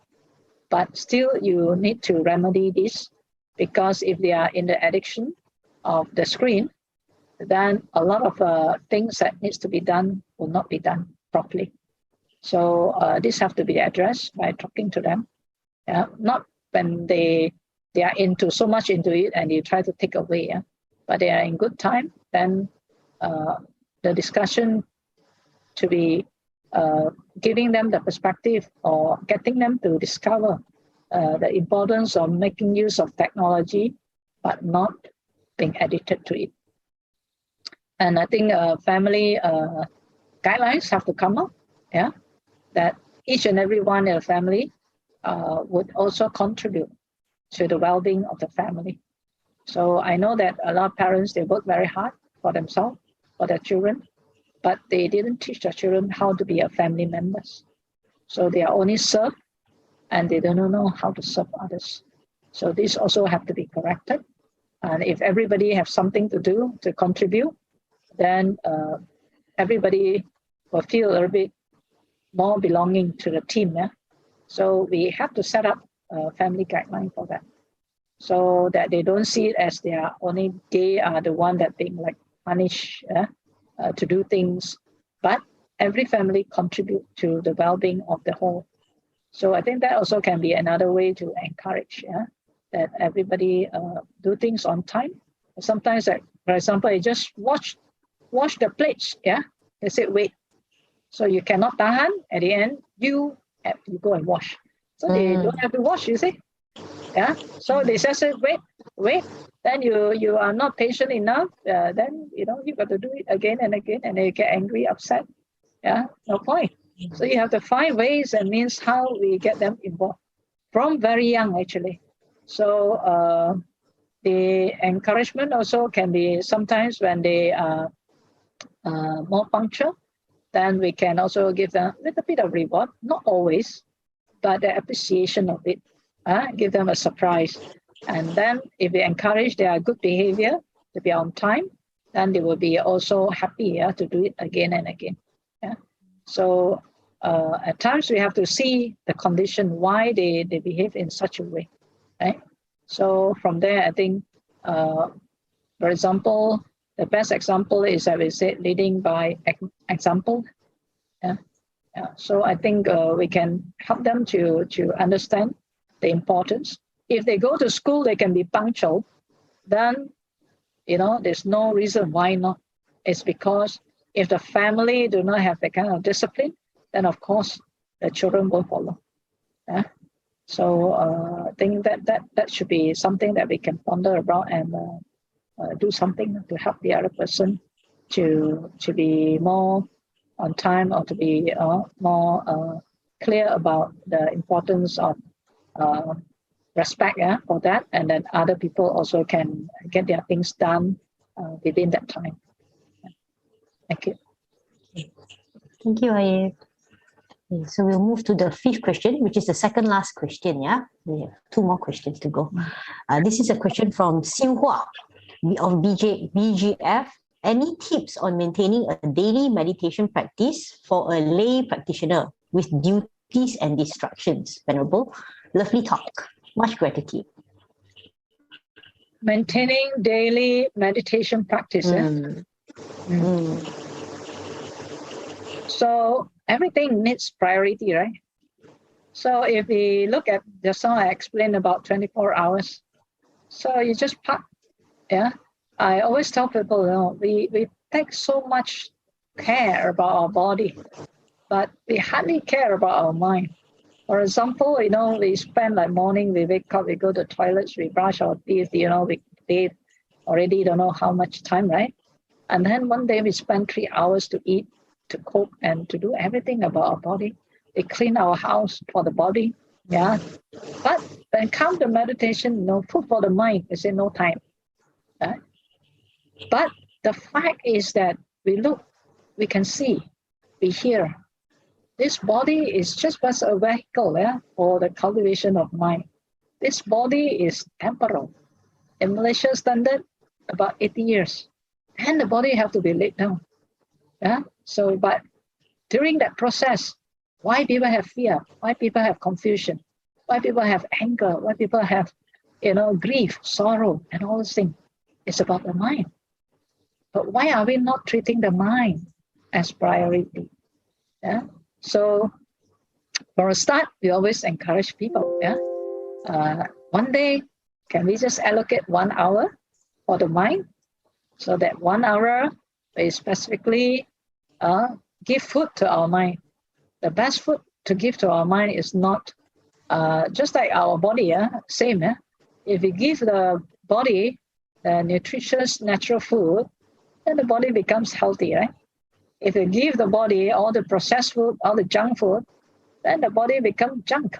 Then a lot of sickness comes. Same. If you don't give the right food, even you give meditation, you don't give the right food to the mind, right? You say you don't have time for the mind, then you give the mind a lot of junk food. Then the mind becomes junk, So that's why we hear a lot of what they call quarrels, dispute, stress, all the anxiety, depression. Because why? We give all the junks to the mind. So when they give that to the mind, then of course the result, the mind gets into sickness. And there are many kinds of it, right? But if you give the right food to the mind, then the mind becomes very strong, very healthy. And a very strong and healthy mind will help us to maneuver the day in a very good way.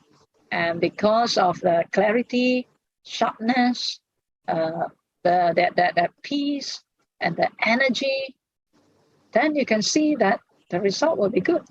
When you get good result, you're happy. And then that happy cycle goes again, to boost your immunity, to give you that to want to do more good. So this is where we have to park, in a day, the best, at least as a lay person, 1 hour a day. So the 24 hours, I say, okay, park 7 hours for your sleep, and then 8 hours for your work, and then the rest you put in 1 hour for your bhavana, and then 30 to 45 minutes for exercise. If you cannot exercise every day, 1 week 3 times, and then you find the rest for your other things, your makan things or your house chores, all those things. You will see it's already full, right? So these are the time that we have to do. So Saturday, Sunday, we can cater a little bit more time.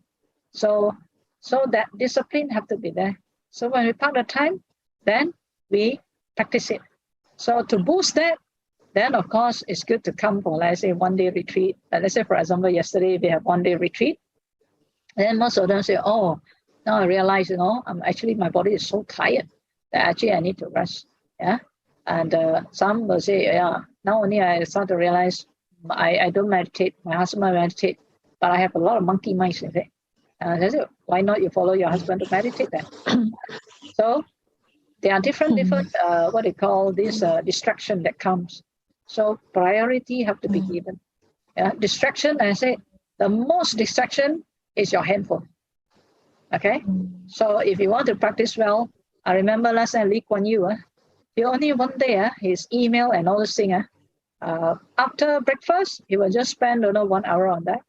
Yeah. After lunch, 1 hour, dinner, 1 hour, that's it, finished. He won't touch already. Yeah. So you can also help yourself to do that. Yeah. During your work, no handphone. Yeah. So you can just call it yourself. Yeah. Call it digital detox. Yeah. You just have to be disciplined because why? It's in your hand. And you need to learn how to let go. Just put aside, turn off. Then you tell your friends, so your friends will know. In the past, when I was working even as a branch manager, I told it's basically my handphone is only for urgent communication. Even the supplier when call me, I tell them call to the office. Yeah. And after work, 9 o'clock, shut off already. Nobody can reach me. Yeah. So you need to set your own time so that this distraction does not take place. Because why? You just need to shut it off. That's all. You make good use of it when you need it. Right?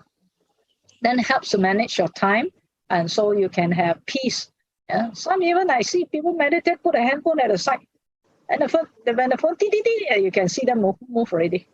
Yeah. So when they go for meditation in a room or what, just free yourself from the handphone. Yeah. Just put it away, and it has to be a habit that you have to do, because when you start to bring your handphone to your, let's say, meditation, to the place where you sleep, then you tend to actually distract you. Yeah, free your mind. Yeah. So the key thing today in our society is the handphone. Yeah, it's very addictive. Yeah. Okay. Thanks, Ayya. So I will move to the last question. Yeah, that's from Sister Celine KCUE. Ayya, to keep distance from negative people like a friend is very easy, but how about very close family members? Very close family members. So this is your, they said, karma is your relation. So you have the karma in this particular relation of your past karma and the present karma. But having said it's karma,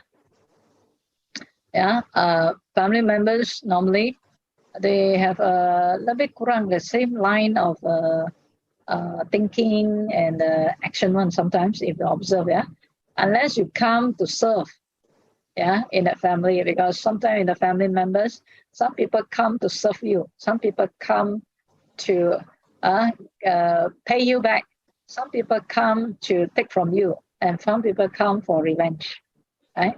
So you have to observe which karma you are experiencing.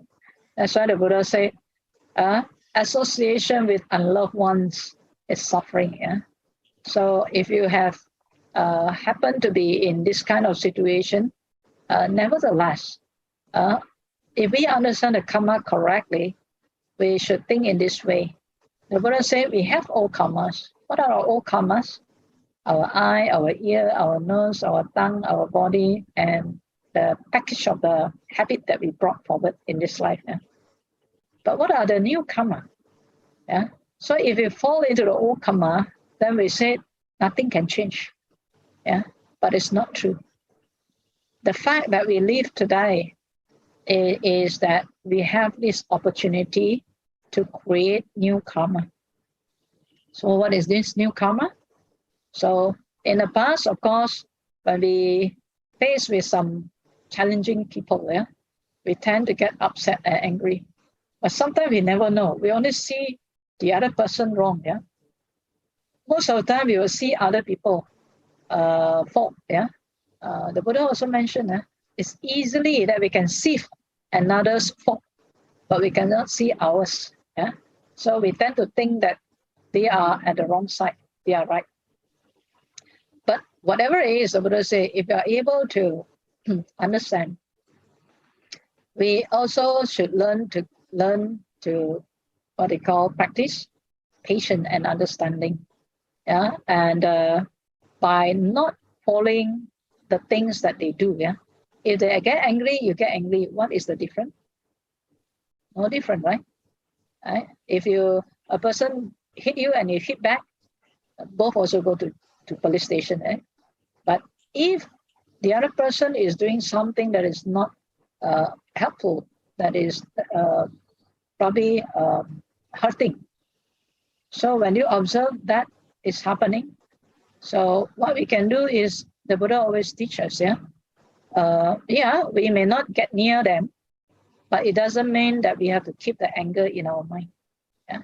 The more we keep the anger in our mind, the first person to be hurt is ourselves, not that person. Yeah, that person who did that, if you look with the eye of compassion, you will understand that they are also suffering. It's just they don't know how to get out. But if we are also committing with their suffering, then we also are trapped. So the wisest way to create new karma is to have wholesome thoughts. Yeah. So if that thoughts of anger or upset appear in our mind, we must learn to overcome it, yeah, with good thoughts. For example, instead of looking at a person with all the black dots, I think we should also look at fairly at what good sometimes they have. We look at the good points. Most of the time when we look at a white paper, you ask people, what do you see? They say white paper. But if you just put one black step on it, you ask again, what do you see? They say black step. They won't see the white paper anymore.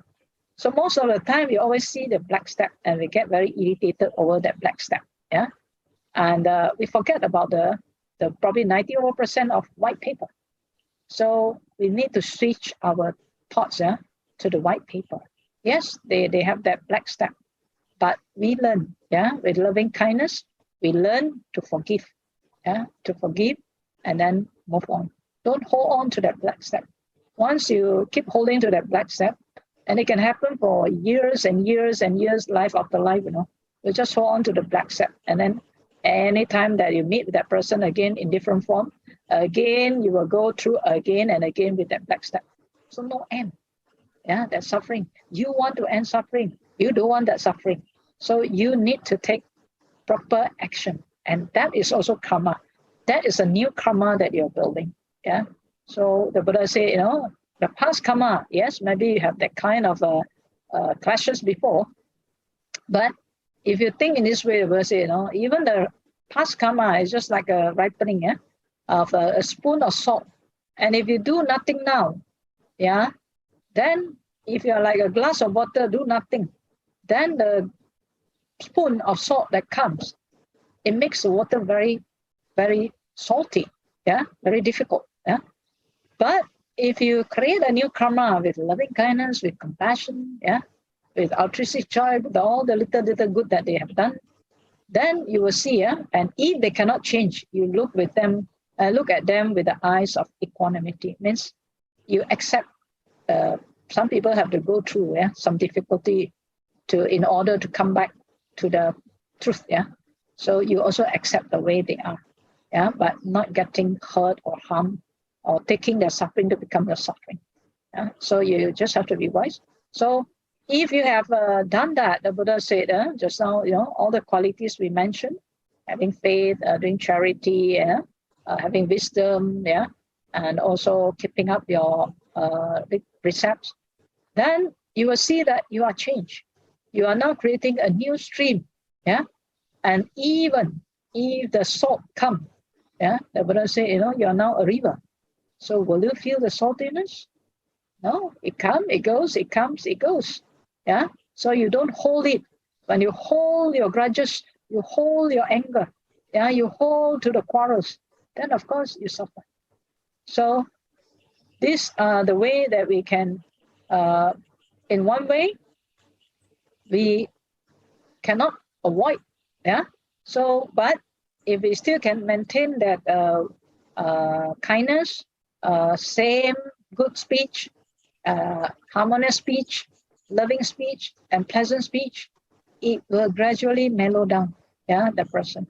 But if you try to keep distance, yeah, and you try to avoid, and you try to, let's say, ignore, the worse sometimes it gets, yeah.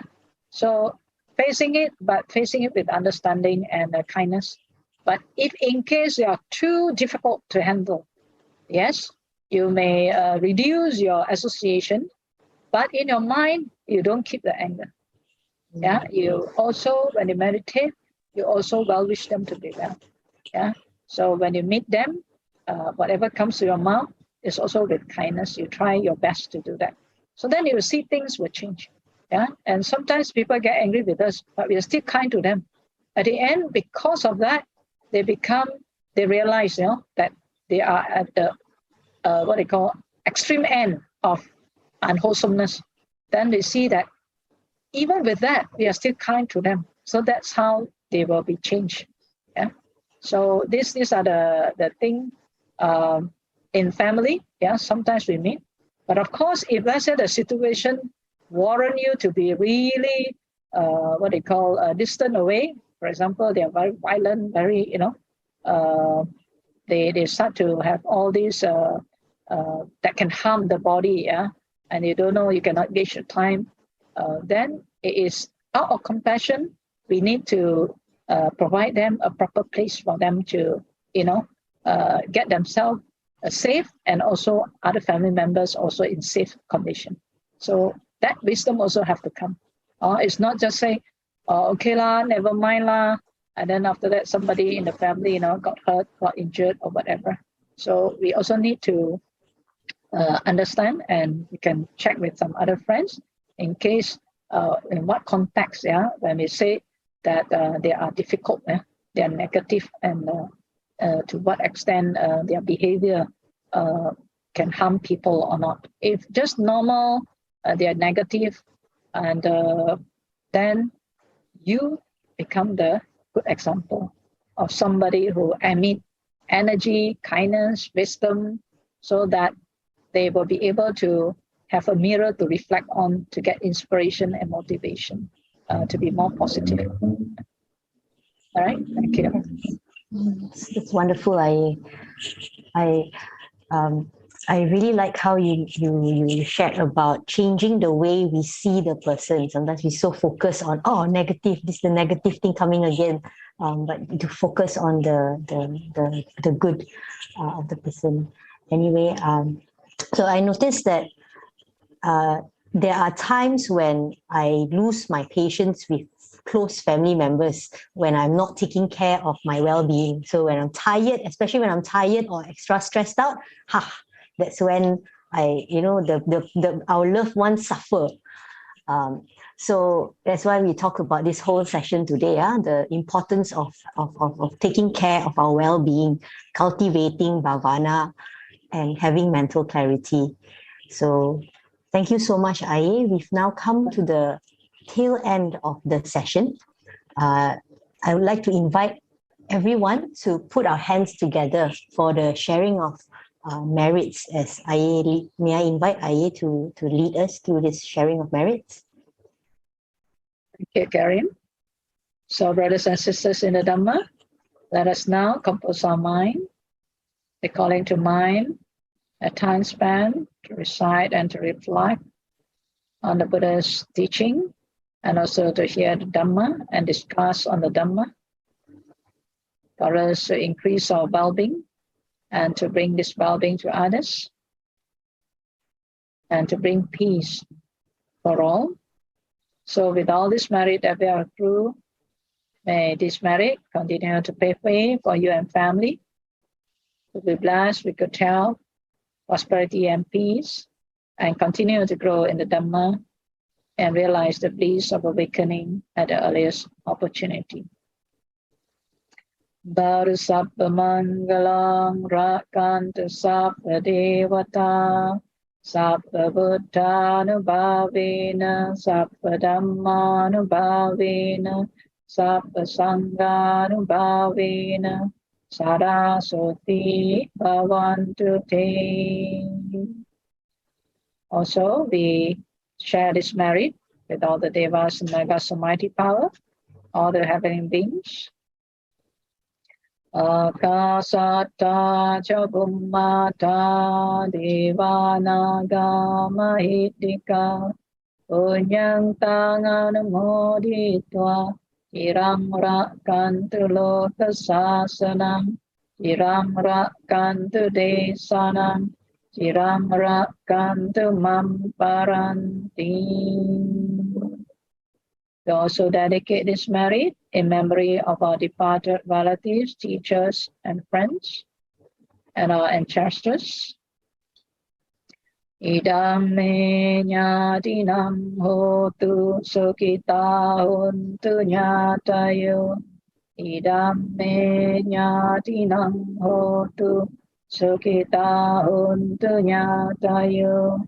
Idam me ñātinam hotu Sukita huntu ñātayo. May all the departed relatives also partake this merit, and may they move on to take the rebirth and also be able to grow in the Dhamma and realize the ultimate Nibbana. So let this merit accrue to all our departed relatives, and may they be happy. So with all our sharing of merits and rejoicing with this merit, may all continue to strive equally, and may all be able to realize the ultimate Nibbana at the earliest opportunity. Sadhu, sadhu, sadhu. Sadhu. Sadhu, sadhu. Thank you, Ayya. Thank you. Thank you so much for the wonderful, informative session. Yeah, before we conclude, please allow me to make 4 announcements. Yeah. So the first announcement is on the 11th of September at Shah Alam Buddhist Society, we are going to have the Maha Sangika Dana. So we invite all of you to participate in this event. You may make offering of robes, requisites, and offer food dana by registering through subs. Manually, you can get the form, or online on Facebook page, you can click on the link. So Ayya mentioned earlier, about happy hormones. So the acts of kindness, such as giving, can help to give us happy hormones. So give yourself happy hormones by donating. And participating. Come. So next announcement is stay tuned for our upcoming talk on the 18th of September by Sister Sylvia Bay. The topic is Dhamma in plain English.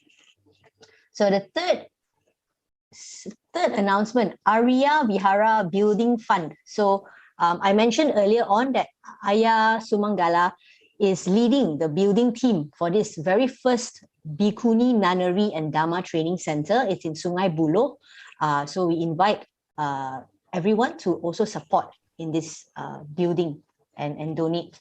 You may find out more information. The team will be sharing, I think, the link on Facebook chat, or you can follow Ariya Vihara on social media. Okay, now in October, 30th October to the 14th of November, Ayya Sumangala will be leading a Dharma excursion at Buddha's holy sites in India. And the special highlights include the International Bhikkhuni ordination at Bodh Katina celebration, and also there is a little bit of a and the Buddha relic exhibition. So Ayya, there's actually one more question from one of the viewers today. If this year she misses the opportunity, says Celine, if she misses the opportunity due to the pandemic, will there be an opportunity again once the financial economy is stronger? You're muted. You mean for pilgrimage? Yes, I think it's for the privilege, for pilgrimage. That will depend whether we organize it or not. So normally we organize 2 years once, and so we see how things go. Yeah. Okay. All right. Thank you, Ayya. So you can follow Ariya Vihara on social media for more information. And if you have not liked or subscribed or followed our subs social media, feel free to do so on Facebook and YouTube to get more updates and details also for upcoming events. Now, the time has come for us to wrap up. Thank you so very much for watching and tuning in, everyone. May you all be well, healthy, and peaceful. Sadhu.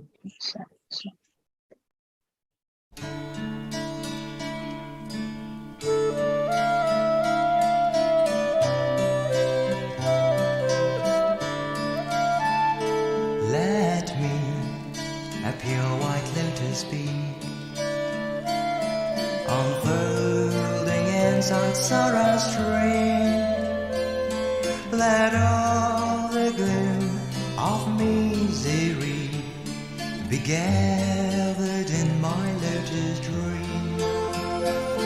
Let each dewdrop that started light on each white radiant coat reflect the mercy of the Lord, that is their place to go.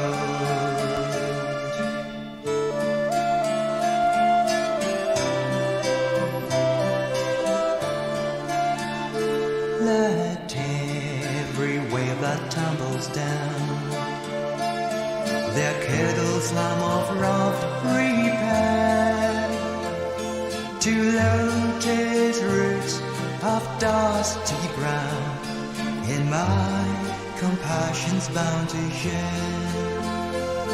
Let every spark of vengeance roll round lotus tops and twine, and greed and light transform our love in lotus heart and shrine.